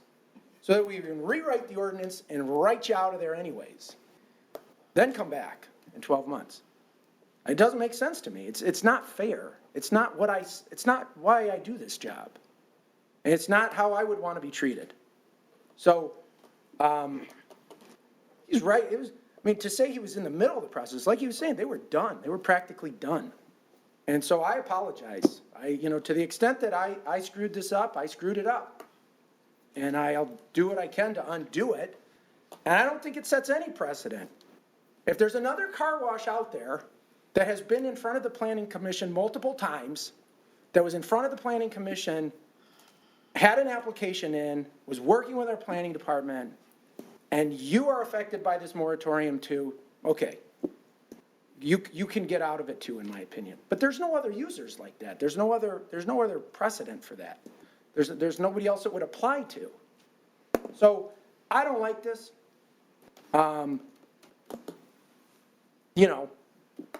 Nobody's going to use that building. Any use in there is going to be subject to, I love you guys, and I think you do great work, but you're unelected officials that are determining what's going to be, what you kind of like the gatekeepers there. And we've given you this overlay district because, look, we want to be less reliant on the automobile. We want to be able to create unique, distinctive, interesting pockets within the city. And if it's just strip after strip after strip, it's boring, and it's the same old Sterling Heights. So we gotta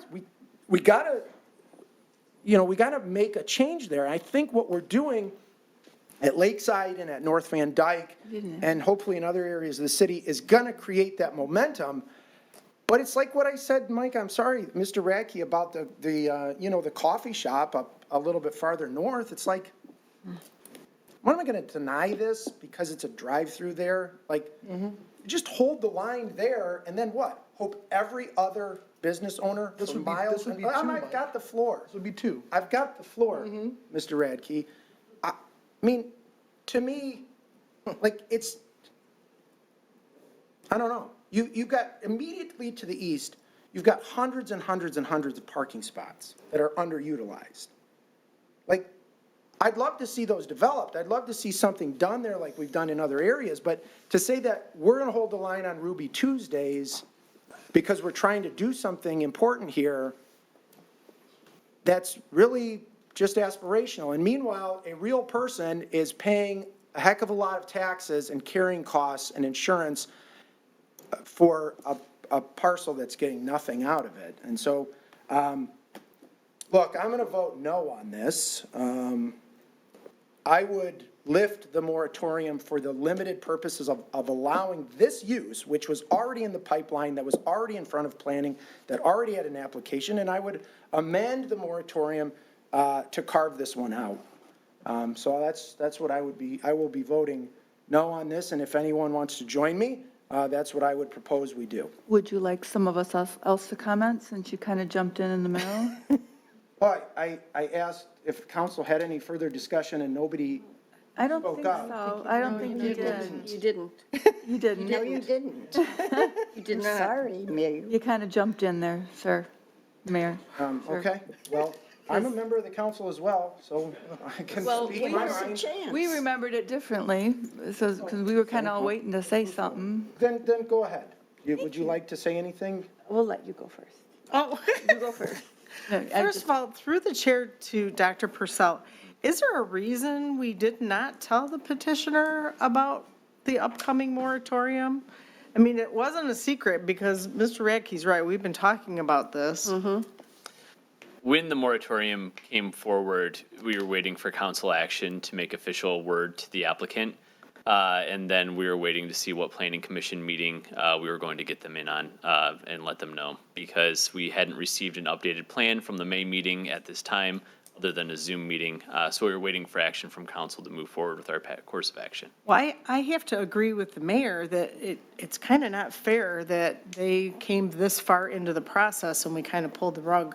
Now, that being said, if we do amend the moratorium to move this forward, it does not in any way, shape, or form guarantee you that this is going to pass. Right. So that's two different issues to me.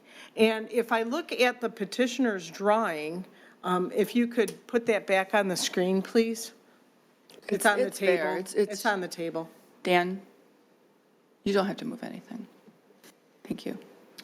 Okay, so what you've drawn is the proposed building, right? That little rectangle at the south end of the current Ruby Tuesday building. So there's been several iterations of the drawing. This was an earlier version we see here. The new version is actually keeping the Ruby Tuesdays and orienting the building like you see in the red box here.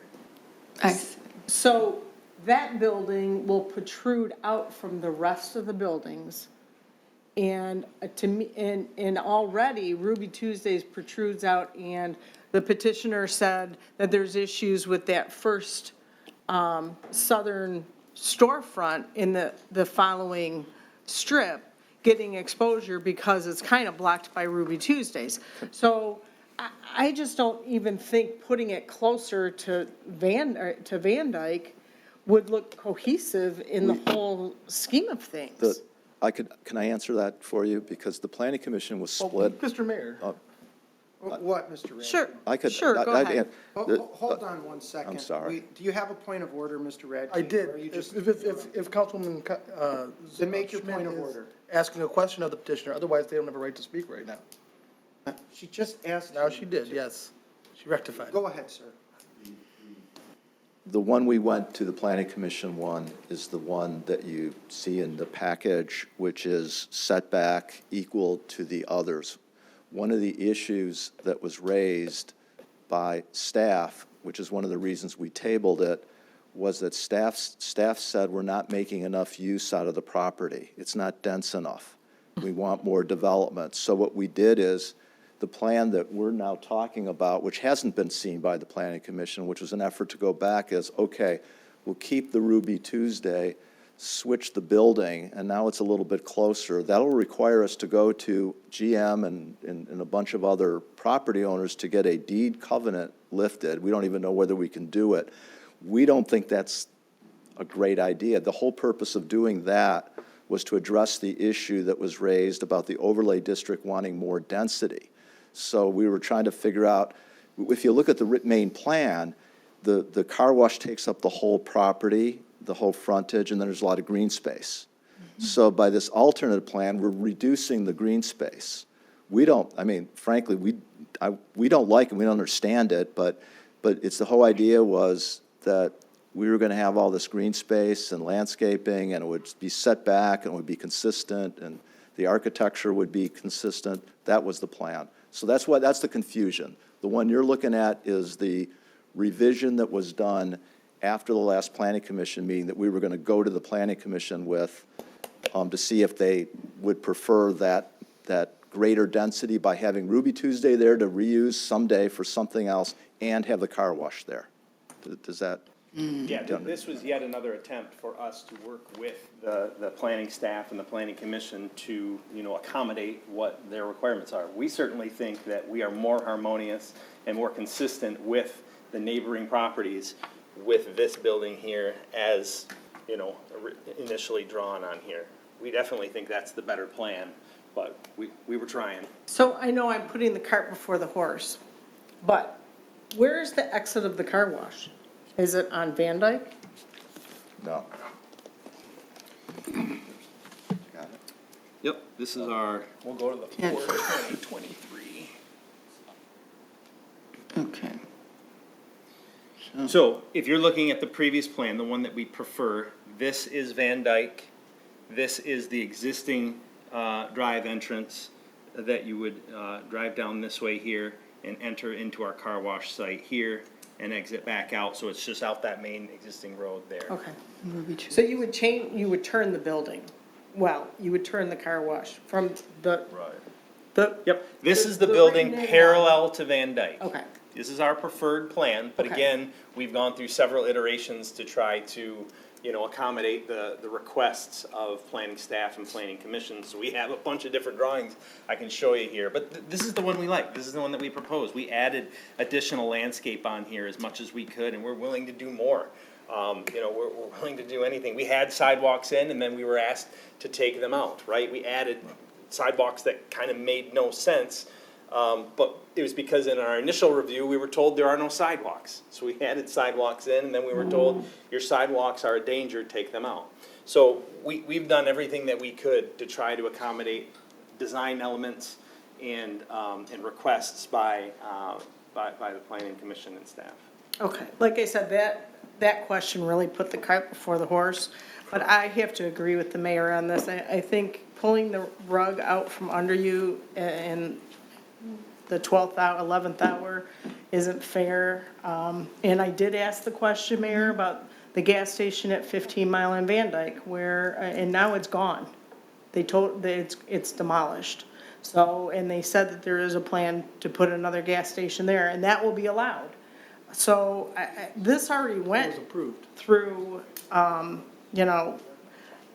a lot of steps and a lot of money, and so I have to say that I'm gonna agree with the mayor on this. I have nothing further.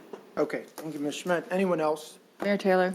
Mrs. Sarowski. So yes, we did have a conversation and questions when we were talking about the moratorium, and it was implied, maybe not specifically about the car washes as well, that there was nothing else in the works, because we did ask, is there anything else going on that this is going to affect? And we were given the impression that there was nothing else that that it was going to affect. So I have to agree with Mrs. Schmidt and Mayor Taylor that we did not know that there was a car wash that had done all this work, a business at all that had done all this work. And so not that necessarily that I like completely this iteration, although I'm not sure why we would remove sidewalks, because we were always working on getting sidewalks put in. So that's a conversation for another day. But I do not, you sat through a lot of conversations tonight, and we try really hard to be very, at least I do, and all of my colleagues do. We try really hard to be welcoming and make sure that we're fair. And so fair was not something that has happened to you so far. So I think that we need to give you a chance. So I'm in favor of it's not really lifting the moratorium, because that moratorium, in my opinion, the moratorium did not apply to you. So that's my vote, or that's my opinion right now. So thank you, Mayor Taylor, for allowing us to speak. Okay, thank you, Mrs. Sarowski. Anyone else, council? Yes, Mr. Mayor. Mrs. Kosky. Thank you. I agree with the mayor. I feel that this petitioner should be grandfathered. I feel that they made quite an investment, and I think that they should have been warned ahead of time, which they weren't. So I think that they should be allowed to move forward. Thank you. All right, thank you. Mrs. Kosky. Real quick, Mr. Yan has anything, or I'll go to his round two, to anybody who wants it. No, I have nothing. Okay, Mr. Radke? Thank you, Mr. Mayor. Just briefly, the whole point of the Van Dyke overlay, which did not exist when the other buildings on this street were built, it is aspirational, but other cities have done it. Troy has done it all up and down 16 Mile Road. It's not aspirational there, it's by right. You have to demolish whatever building you have, if you're not going to use that building, and bring it to the street. You say, oh, one thing's not going to make a difference, but you made a good point. This is the second building now that if we let it go, it's just going to become another auto-centric use that is in the Van Dyke overlay. And it's essentially, we should just demolish the Van Dyke overlay, because if we're gonna constantly say, well, look what's already there, the future will never be built. We're gonna be stuck to the paradigm which you said was not what the residents want. We're stuck in that auto-centric paradigm. We're stuck with businesses that are not what they want. We have established this area as a mixed-use district. We should hold to that standard. If we had approved if we had denied the coffee shop, we had denied this one, maybe those projects would be mixed use now. We have to move forward. What's happening here is we're being held back. We're being held back because of all that stuff. And I have a question through the chair to Mr. Koszybski. Is the city bound by any deed covenants that a property owner has? Through the chair? Mr. Koszybski. No. That's a private agreement between landowners. It has nothing to do with the city. Right. So they can, I guess furthermore, can they force their deed covenants upon us as a city council saying, well, we can't build what you want because our deed says we can't? No, like I said, it's a private agreement between landowners. It doesn't change what the city's zoning can be. Frankly, it would be a violation of public policy. We have a right to set public policy. A private agreement can't abrogate that. It's public policy. So to me, I think this is funny because one, a car wash, which is much whatever, came before us and got shot down. There's 3 other car washes in this general area, whatever. You know, those people will be out in force again, small business owners and all the great stuff that they do in the city. So whatever, but we will never have the Van Dyke mixed-use district we want if we constantly say, well, not this project, not this time. The whole idea of the moratorium was to set a better standard, much like Troy, because Troy does have the standard. Troy does have the projects. And it's not just because there's some magic in Troy that we don't have on 16 Mile Road. 16 Mile Road's an 8-lane divided highway, just like Van Dyke. It can happen here, but we have to let it happen. We have to make it happen. But we just keep on going, and throw up our hands. Look at what used to be there. Well, you know, when my family first came out here, my grandfather, most of the city was farms. And I guess we could have thrown up our hands then, so we got to stop development at every turn because one day there won't be farms here anymore. But we're not. So to me, we set a moratorium, and let's be frank, we publicize these things. We send out a council agenda. It's publicized on the website. It's on our thing. A petitioner who's doing business in the city would be good to watch the council agenda. It's not my job to walk over to his office and beg him to pay attention. That's on them. And frankly, it's kind of childish to say, well, we didn't tell them. They should know. If they're not watching, they should know. So I guess I'm going to lose this motion and it's going to go down, but I'm still in favor of the moratorium, and I think this whole conversation today was completely silly. That's all I have, Mr. Mayor. All right, anyone else want another Mayor Taylor? comment? Mrs. Schmidt? So I'm going to reiterate that by voting against the motion on the floor does not mean necessarily that car wash is going to be built. And the petitioners acknowledge that from the audience. It is, I just didn't think the process was fair to you. And I think that you should be given an ample shake. Personally, a Trader Joe's would be really nice in there and would fit right in. However, Trader Joe's doesn't like Macomb County, so that's a whole nother conversation for a different day. Fresh, smart. But that's all I wanted to say. This does not mean that car wash is going there. I have nothing further. Okay, thank you, Mrs. Schmidt. Anyone else? Okay, Mrs. Zarko, do you want to amend your motion at all, withdraw your motion, or do you want to vote on your motion? Well, it's going to go down, but I'll vote on my motion. Like I said, we all have a different opinion. Mine is, yes, I feel that this was unjust as far as what happened to you. My biggest thing is setting a precedence. That is, I'm afraid that because there are people out there that they want to put in an auto repair place. And they're going to come here and say, you know, this was in the plans, you knew about this. And, you know, I feel that we should get some consideration from this moratorium.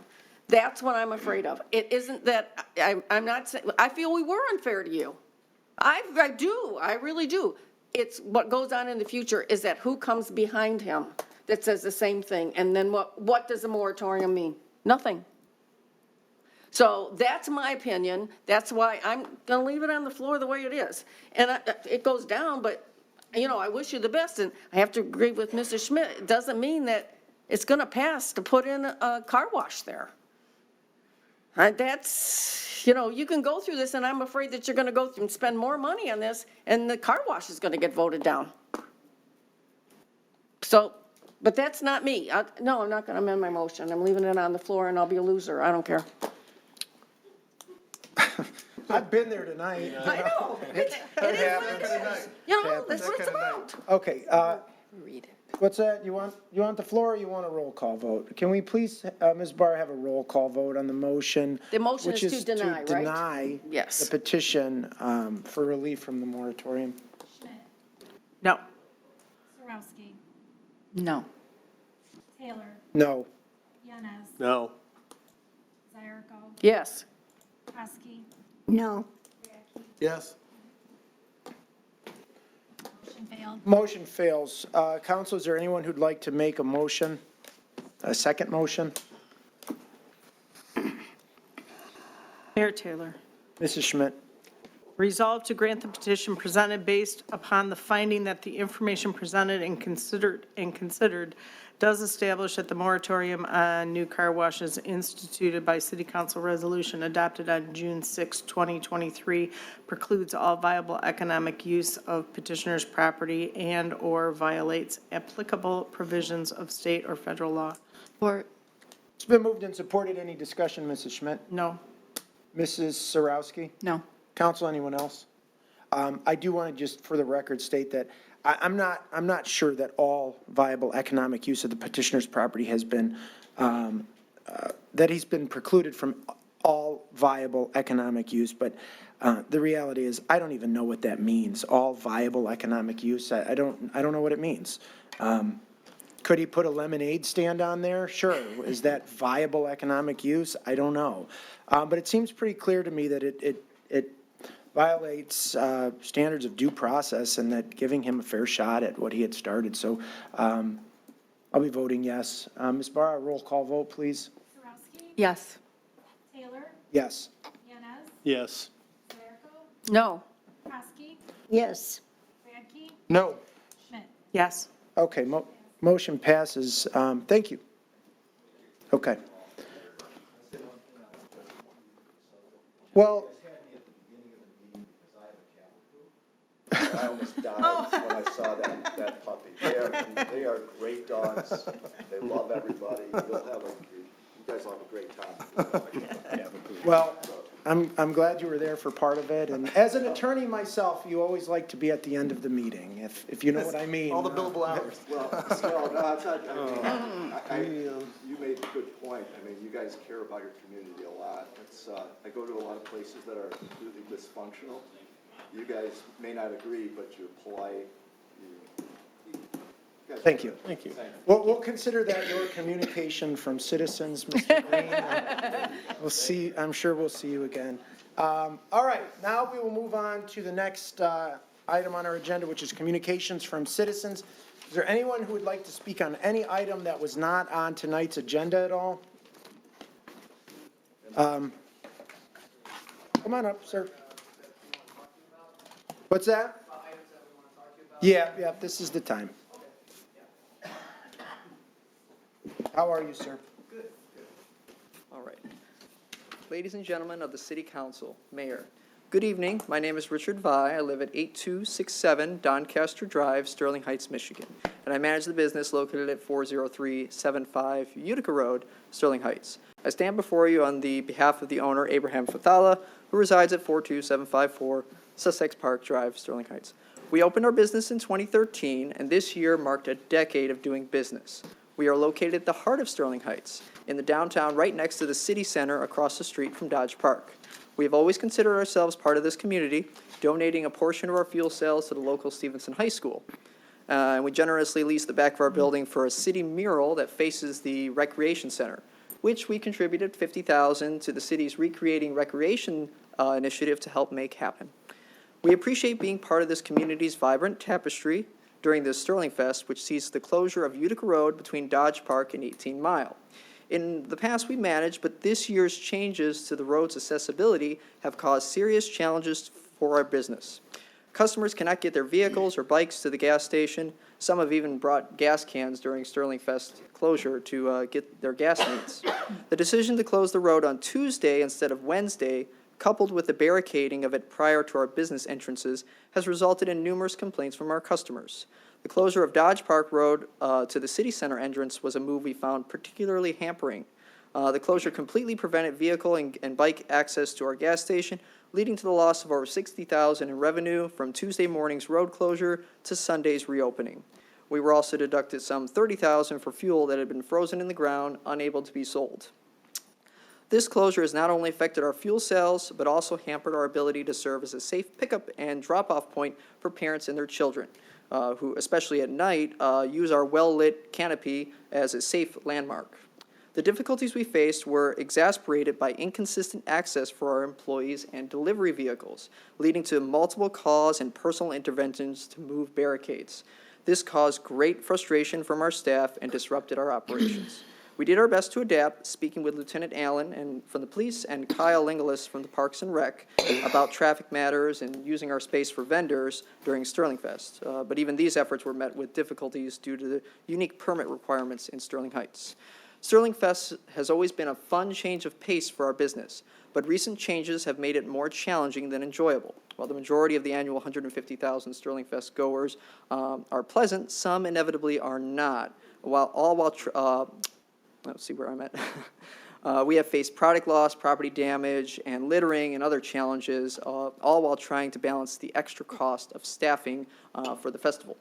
We are currently seeking counsel on matters involving festival impacts on business, including road closures, what regulations there are, and potential losses. We are here today because we depend on our local community, and they depend on us. While Sterling Fest is an essential part of the city's identity, it should not come at the cost of local businesses that contribute so much to the community. We have always done our best to work with the city, so we're respectfully requesting that you work with us. In conclusion, I urge the City Council to carefully consider our concerns and collaborate with us to ensure that Sterling Fest continues to be a celebration that benefits everyone in Sterling Heights. Our customers and employees live here, and we want to serve Sterling Heights as best we can. Thank you for your attention, and I look forward to working with you to make our community even better. Thank you. Thank you very much, sir. Appreciate that. And we'll meet on Thursday. Mr. Vanderpool and I will meet and talk and see how we can address this for next year. Okay? Thank you. Anyone else under communications? Yes, ma'am. Hi, my name is Michael Rupert. I actually live right down Falcon. My complaint is actually about Sterling Fest as well. I've been a member of this community since 2012. Me and my husband bought when we were just dating, and we got married here. We did everything here. My issue is that our streets become a one-way. All of our fire hydrants are blocked. Half of our driveways are blocked. All of our cross paths are blocked. We can't get out to our own house. I wasn't too concerned until I had a son. I had my son 4 years ago. He just turned 4 yesterday. I actually called the police 3 years ago because all of our fire hydrants were blocked. My son had GERD, so he choked on everything. If an ambulance needed to come down, he couldn't. We would have lost my son.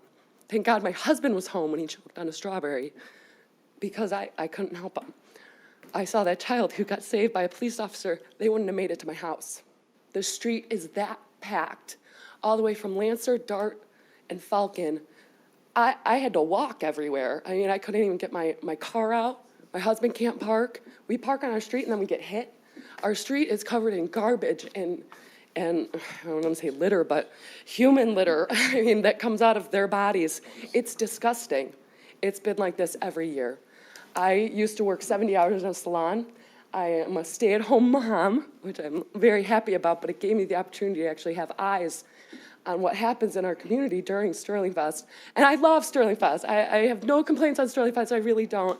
I was a vendor at Reggie's gas station. I really enjoyed myself actually working the event as well.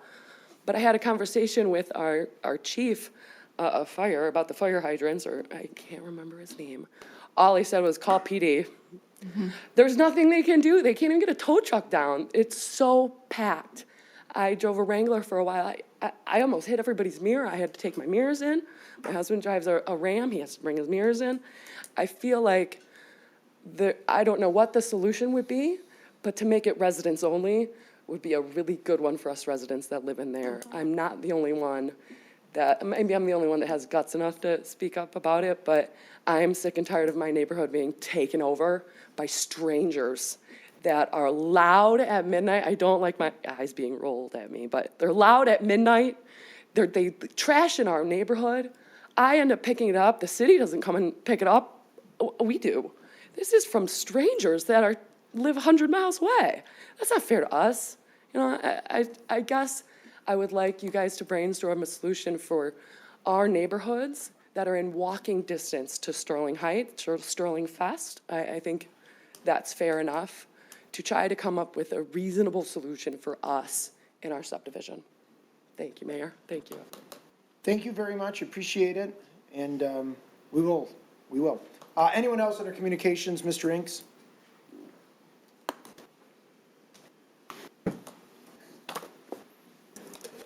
Nathan Inks, Sterling Heights resident. Thank you, Mr. Mayor. Good evening to you, Council, Mr. Vanderpool, Mr. Koszubski, and City Administration. I didn't think that I was going to be the third person to talk about this tonight, but I was going to talk about Sterling Fest as well. As somebody who walks up along Dodge Park to Sterling Fest every year, I appreciated the road closure at Dodge Park in Utica and turning that area in the intersection into a pedestrian area for the food trucks. I hope that's something that you'll consider doing in the future. It sounds like maybe there should be some tweaks, and when the closure of Dodge Park should occur, you know, I guess maybe not doing it. I didn't drive up here, so I guess the last person who spoke said it was closed on Tuesday. I could see maybe delaying that a little bit, but in the future, I did appreciate having Dodge Park and Utica closed. It made it a lot easier to be able to walk up here. We're just at 17 in Dodge Park, so we walk up every year, and it made it easier to get here. So thank you. Thank you, Mr. Inks. Ms. Wright?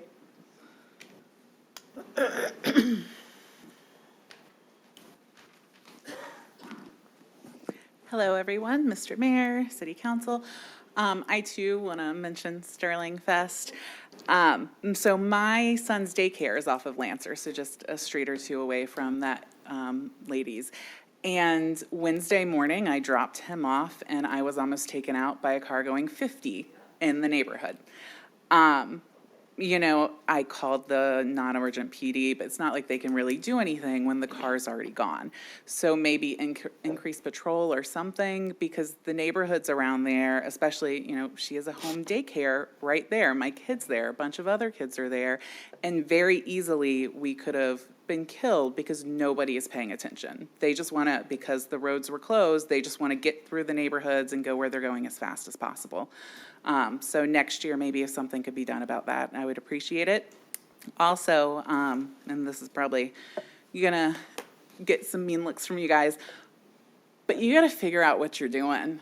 I mean, I come to most of the meetings. When I can't make the meetings, I watch them online. I've been coming for years. You know me. And it seems like you have no idea where you want to go sometimes. So you say we need more residential, but you deny these apartment complexes over and over. You say, you know, there's a meeting of the Planning Commission and the ZBA and the City Council where we all get together on the same page, and you say you want to follow the master plan and you want to make sure we're following the overlays, and then you go against that as well. So something needs to be done where everyone's on the same page and you actually follow through with what you say, or change what the idea is. But stop saying one thing and then voting another way, because it's getting frustrating as a citizen who expects one thing and then hears something else. Also, it's frustrating to hear when Mayor Pro Tem, not to put you on the spot, but you said you didn't know that something had been in the works with the planning department. You are the city council. You should know what is in the works with the planning department. You know, I'm not on the city council, but I read the agenda every single time it comes up. You should have an idea of what's going through the ZBA, what's going through these commissions, what's going on in the city. Oh, sorry. So I don't know if maybe the planning department needs to, after a planning commission meeting, send you a little memo. This is what happened. They are coming back next meeting, something to let you know. But it shouldn't be that you don't know what's happening in the city until it comes before the city council. You should already know that a month in advance when it's going through planning. So, and that's all I have to say. Thank you. All right, thank you, Ms. Wright. Anybody else? Other communications from citizens?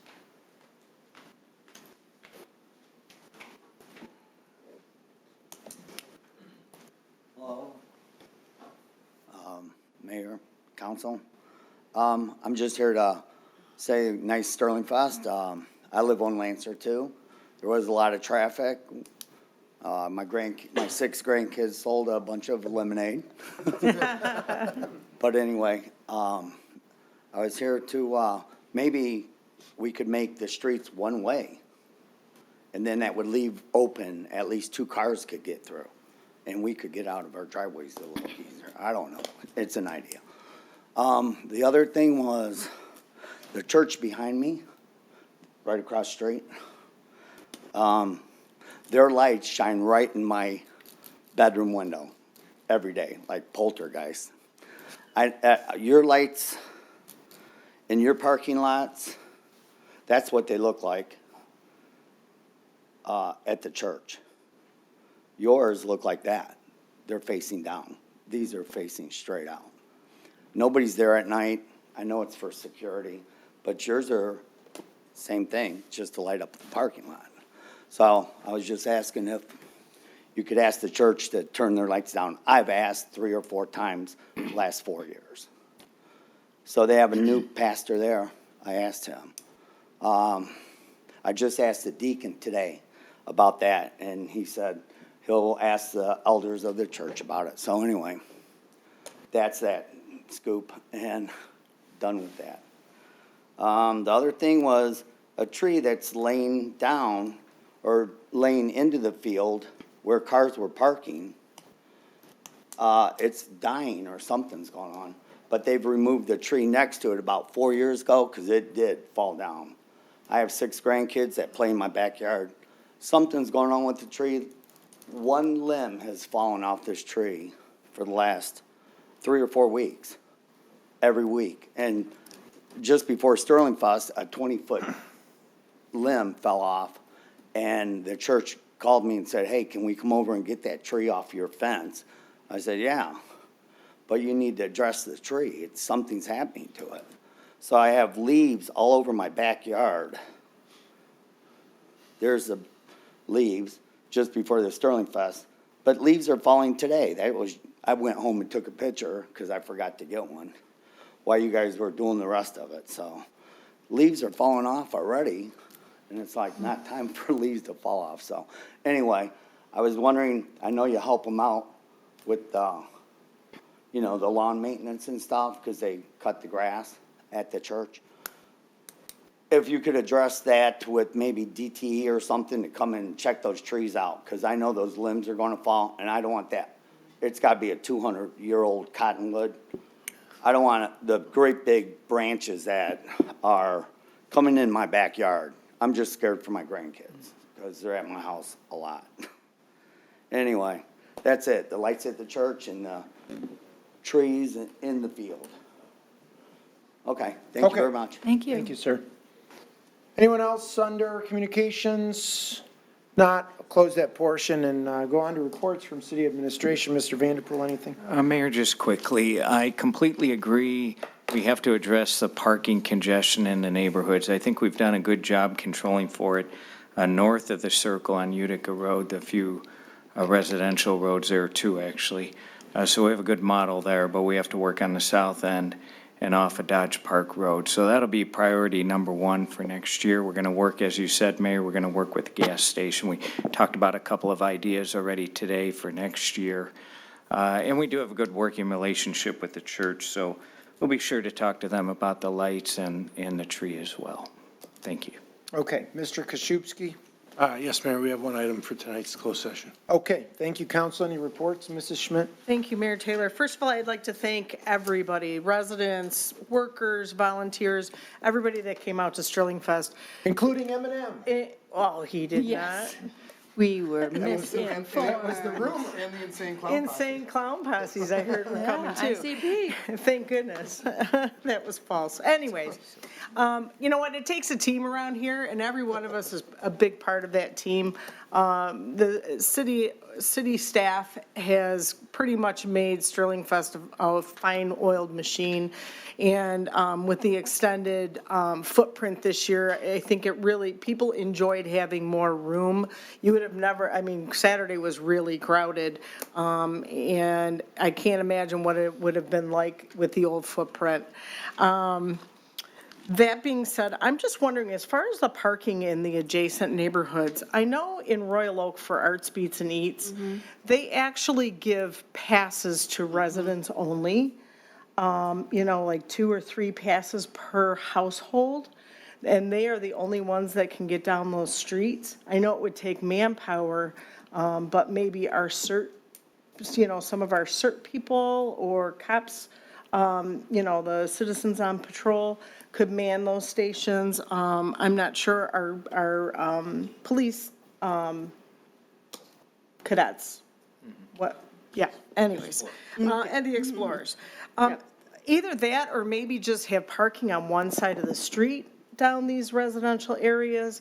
I feel the residents' pain. I know I looked down some of those streets thinking, holy moly, you know, in case of an emergency, we would have a real issue. So those just a couple of my ideas. As far as this council, I have to say that, you know, we're often accused of being a rubber stamp council. And I think the last couple of weeks, we've proven that we definitely are not. And I appreciate all the hard work that our boards and commissions put in. But at the end of the day, they are advising bodies to the council. So as elected officials, it is our job to take the information we're given from all of those boards and commissions, and along with administration and residents, and put it all together and do what we feel is in the best interest of all the residents, or the majority of the residents in the city, because you're never going to make everybody happy. So, and as far as make up our mind, you know, what do we want? I think we vary in opinion as to what some of us want. So, I just wanted to clarify that. And I guess that's it. Mr. Vanderpool's going to take care of the lights at the church and the trees, and all is well. Thank you. Mrs. Sarowski. Thank you, Mayor Taylor. So, yeah, just to kind of piggyback off of what Mrs. Schmidt said. So yes, we are not a rubber stamping body. And we do have our act together to respond to the comment. Just because we may not always agree, and we do not always, just as an example, I do want to see more availability of residential housing. And residential does mean apartments, condos, and single-family homes. But if as an example, we had the person who complained come to us at one time about us not getting our act together, that didn't want apartments by their homes. They didn't want that traffic to come by their homes. So it does depend about density. Density does mean not, you know, I look at density and how that impacts the residents, and how that's going to affect people in general, and how that's going to affect families. So that to me is what's a very important part of finding out the good fit for residents and finding housing for everyone, as an example. And also, another thing Mrs. Schmidt said that I want to make clear is that we rely, as she said, definitely very heavily on both our commissioners and the commissions that are our recommending bodies, and also our administrative people that give us guidance.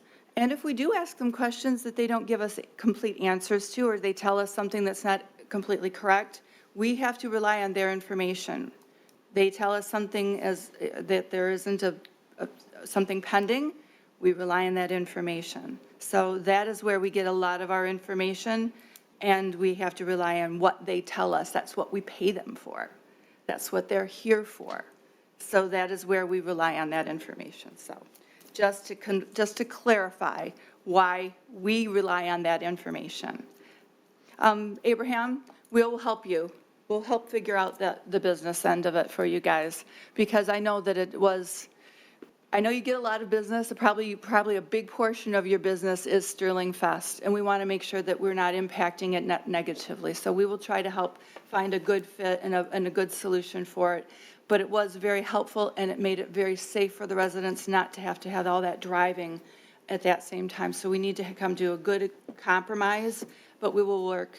And I know Mayor Taylor and our Mr. Vanderpool are going to work very well with you. But please give us a chance to do that. Parking. I live within walking distance, so I know. I've lived here almost 31 years, and every year, Thursday when Utica Road closes, here come the cars. And we don't park in the road. We've already had one car destroyed when my son had to move out of the way for me to go to work, and his car got totaled.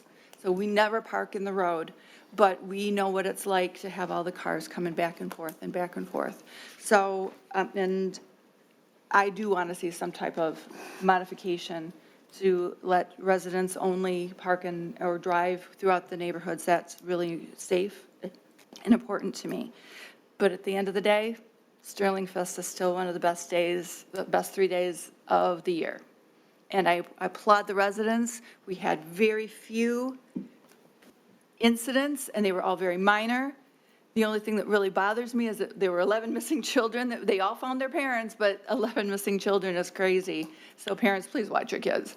Other than that, thank you guys for a great Sterling Fest. Thank all the workers. Thank all the employees that worked and all the volunteers. And thank you, the residents, for coming out and having a great time. That's all I have, Mayor Taylor. Thank you, Ms. Sarowski. Mr. Radke. Thank you, Mr. Mayor. I'm going to talk about Sterling Fest too, but before I do that, I was hoping, without objection, to ask that the City Council have a resolution placed in our next meeting, when the city administration has time, to congratulate the Dodge Park, Coney Island, and Pashkowikai on 20 years in business in Sterling Heights. This is a gentleman who's done a lot for the city. He chairs 2 of our boards. He has agreed to every fundraiser I've ever asked him for, and I'd like to make sure he gets recognition for the 20 years he's been in business in Sterling Heights. Without objection, Mr. Mayor. Anybody have comments? I don't have any objection. I have a little comment. He was recognized by county commissioners. I think that this is. My only comment would be 2 weeks. I think he deserves some special recognition. That's fine. We need to give administration time, a little bit more time, maybe a month. Mm-hmm. I'd be okay with that. That's totally fine, yeah. I agree. Anyone object? So can we say like the first meeting in September? That works. Okay. Very good. Okay, so now, thank you, everyone. To talk about Sterling Fest, I thought it was a phenomenal festival this year. I think the new layout is a keeper. I thought watching residents traverse the entire festival quicker, using the traffic circle to literally put blankets down and eat because the food trucks were right there. I really thought it made it a lot easier to get across the festival. It was better for public safety too, because there were fewer pinch points. I hope we keep this layout with tweaks, obviously. The one complaint that I heard from residents during the festival was handicap or disabled accessibility. And if we could do more, I don't know if we need to reimagine it. I think we have a pretty good plan, but there were some signage problems. And also, right now, with the way the buses are set up, they let you off a little bit of ways from the festival. I know that my mother, who had multiple sclerosis, would not have been able to make that walk. And she was confined to a wheelchair. She would not have been able to get on one of the shuttles. So I don't know what the answer to this problem is. I wish we all can think about it. But I know that there are some residents who can't get on the shuttle because they can't get out of the wheelchair. Maybe they don't have someone to push them, but if maybe they did, some way to get them to the main grounds a little bit easier. Other than that, I thought it was an amazing festival. I do understand the BP's concerns, and we have to make sure that we're working with our local businesses. And there are some traffic concerns in the neighborhoods. But I would remind everyone, this is a 3-day festival. It's something the entire community enjoys. And we can't let the perfect get in the way of the good here. You know, this festival, I was walking around just talking to people in the festival, and a lot of them do not come from Sterling Heights. They come from all over. But I'll tell you, a lot of people come from Sterling Heights. And I thought this year's musical acts were wonderful. I think the best one was Steven Adler of Guns N' Roses. I thought he really rocked on Friday night. But Ann Wilson was great. I appreciate all the work the city administration does, and the volunteers, and the city council, and everyone involved to make this festival what it is. The planning starts 6 months ahead of time, folks. It's well thought out. We have a public safety plan. You know, we want to make sure everybody has a safe, fun time. I just think it's tremendous. I mean, the one thing I would say is allow us to have some mixed drinks, but that's a personal, a personal thing. Cocktails? Some cocktails, that'd be tremendous, yes. For those of us who drink bourbon. But I think it was a tremendous festival, and I want to really thank everyone who was involved. And I look forward to hopefully having the same layout with some tweaks next year, because I thought it was a tremendous improvement over last year. I also wanted to comment on the idea that the council doesn't know what it wants. I agree. I think this council is stuck in political neutral right now. We keep on saying we want to do something, and then we keep on looking for reasons not to do it. The biggest example was this car wash we denied at our last council meeting because one owner has a car wash across the street. I guess if you already own a car wash in Sterling Heights, we shouldn't allow any other ones in this city because it might impact your business.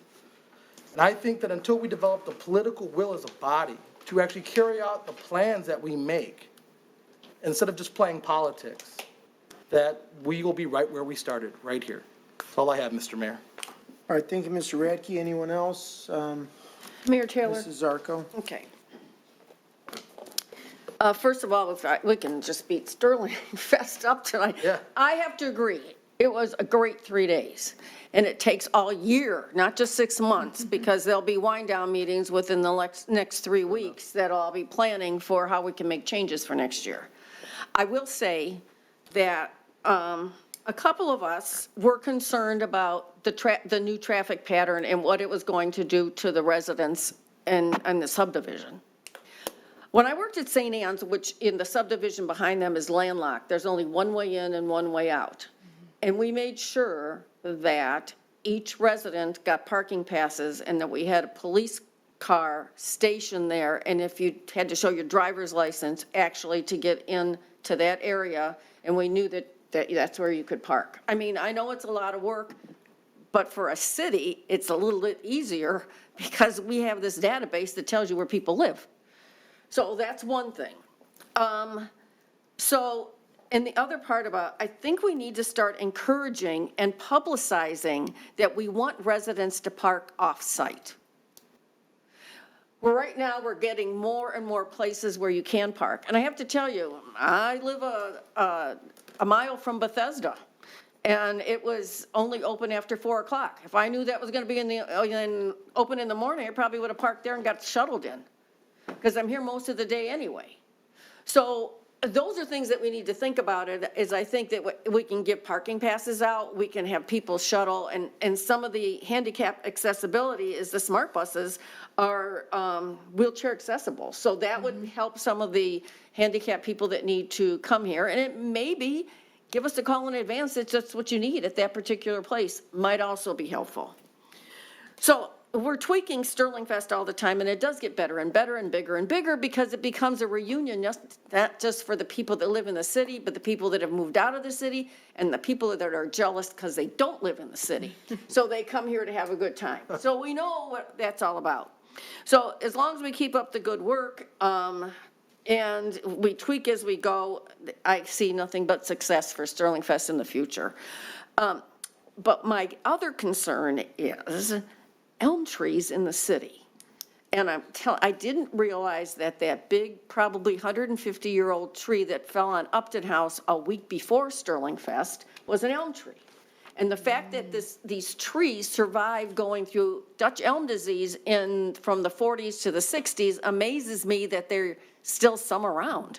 So I think that I would like to seriously look at elm trees that are in public spaces so that, you know, like I said, the storm happened a week before Sterling Fest, but what could have happened had it happened a week later? And there were actually more people there. So let's look at our tree inventory and do an inspection of these trees, because this one was hollowed out and actually had a beehive in it that had to be relocated. So those are things that I think that we need to look at. And if you listen to some of the news reports, in the cities that are losing their massive trees, like even in Grosse Pointe in one of the last storms we had, they were elm trees. So I think that's something that we need to look at with all of these storms that we have now. And I think that's it. Thank you. Ms. Zarko. Mrs. Koski? Thank you, Mr. Mayor. The comment was made tonight that we're not a rubber stamp. Well, we certainly are not a rubber stamp. There's 7 different individuals sitting here, and we all have different thoughts and different wants and needs, and we express them. We don't always all vote the same way.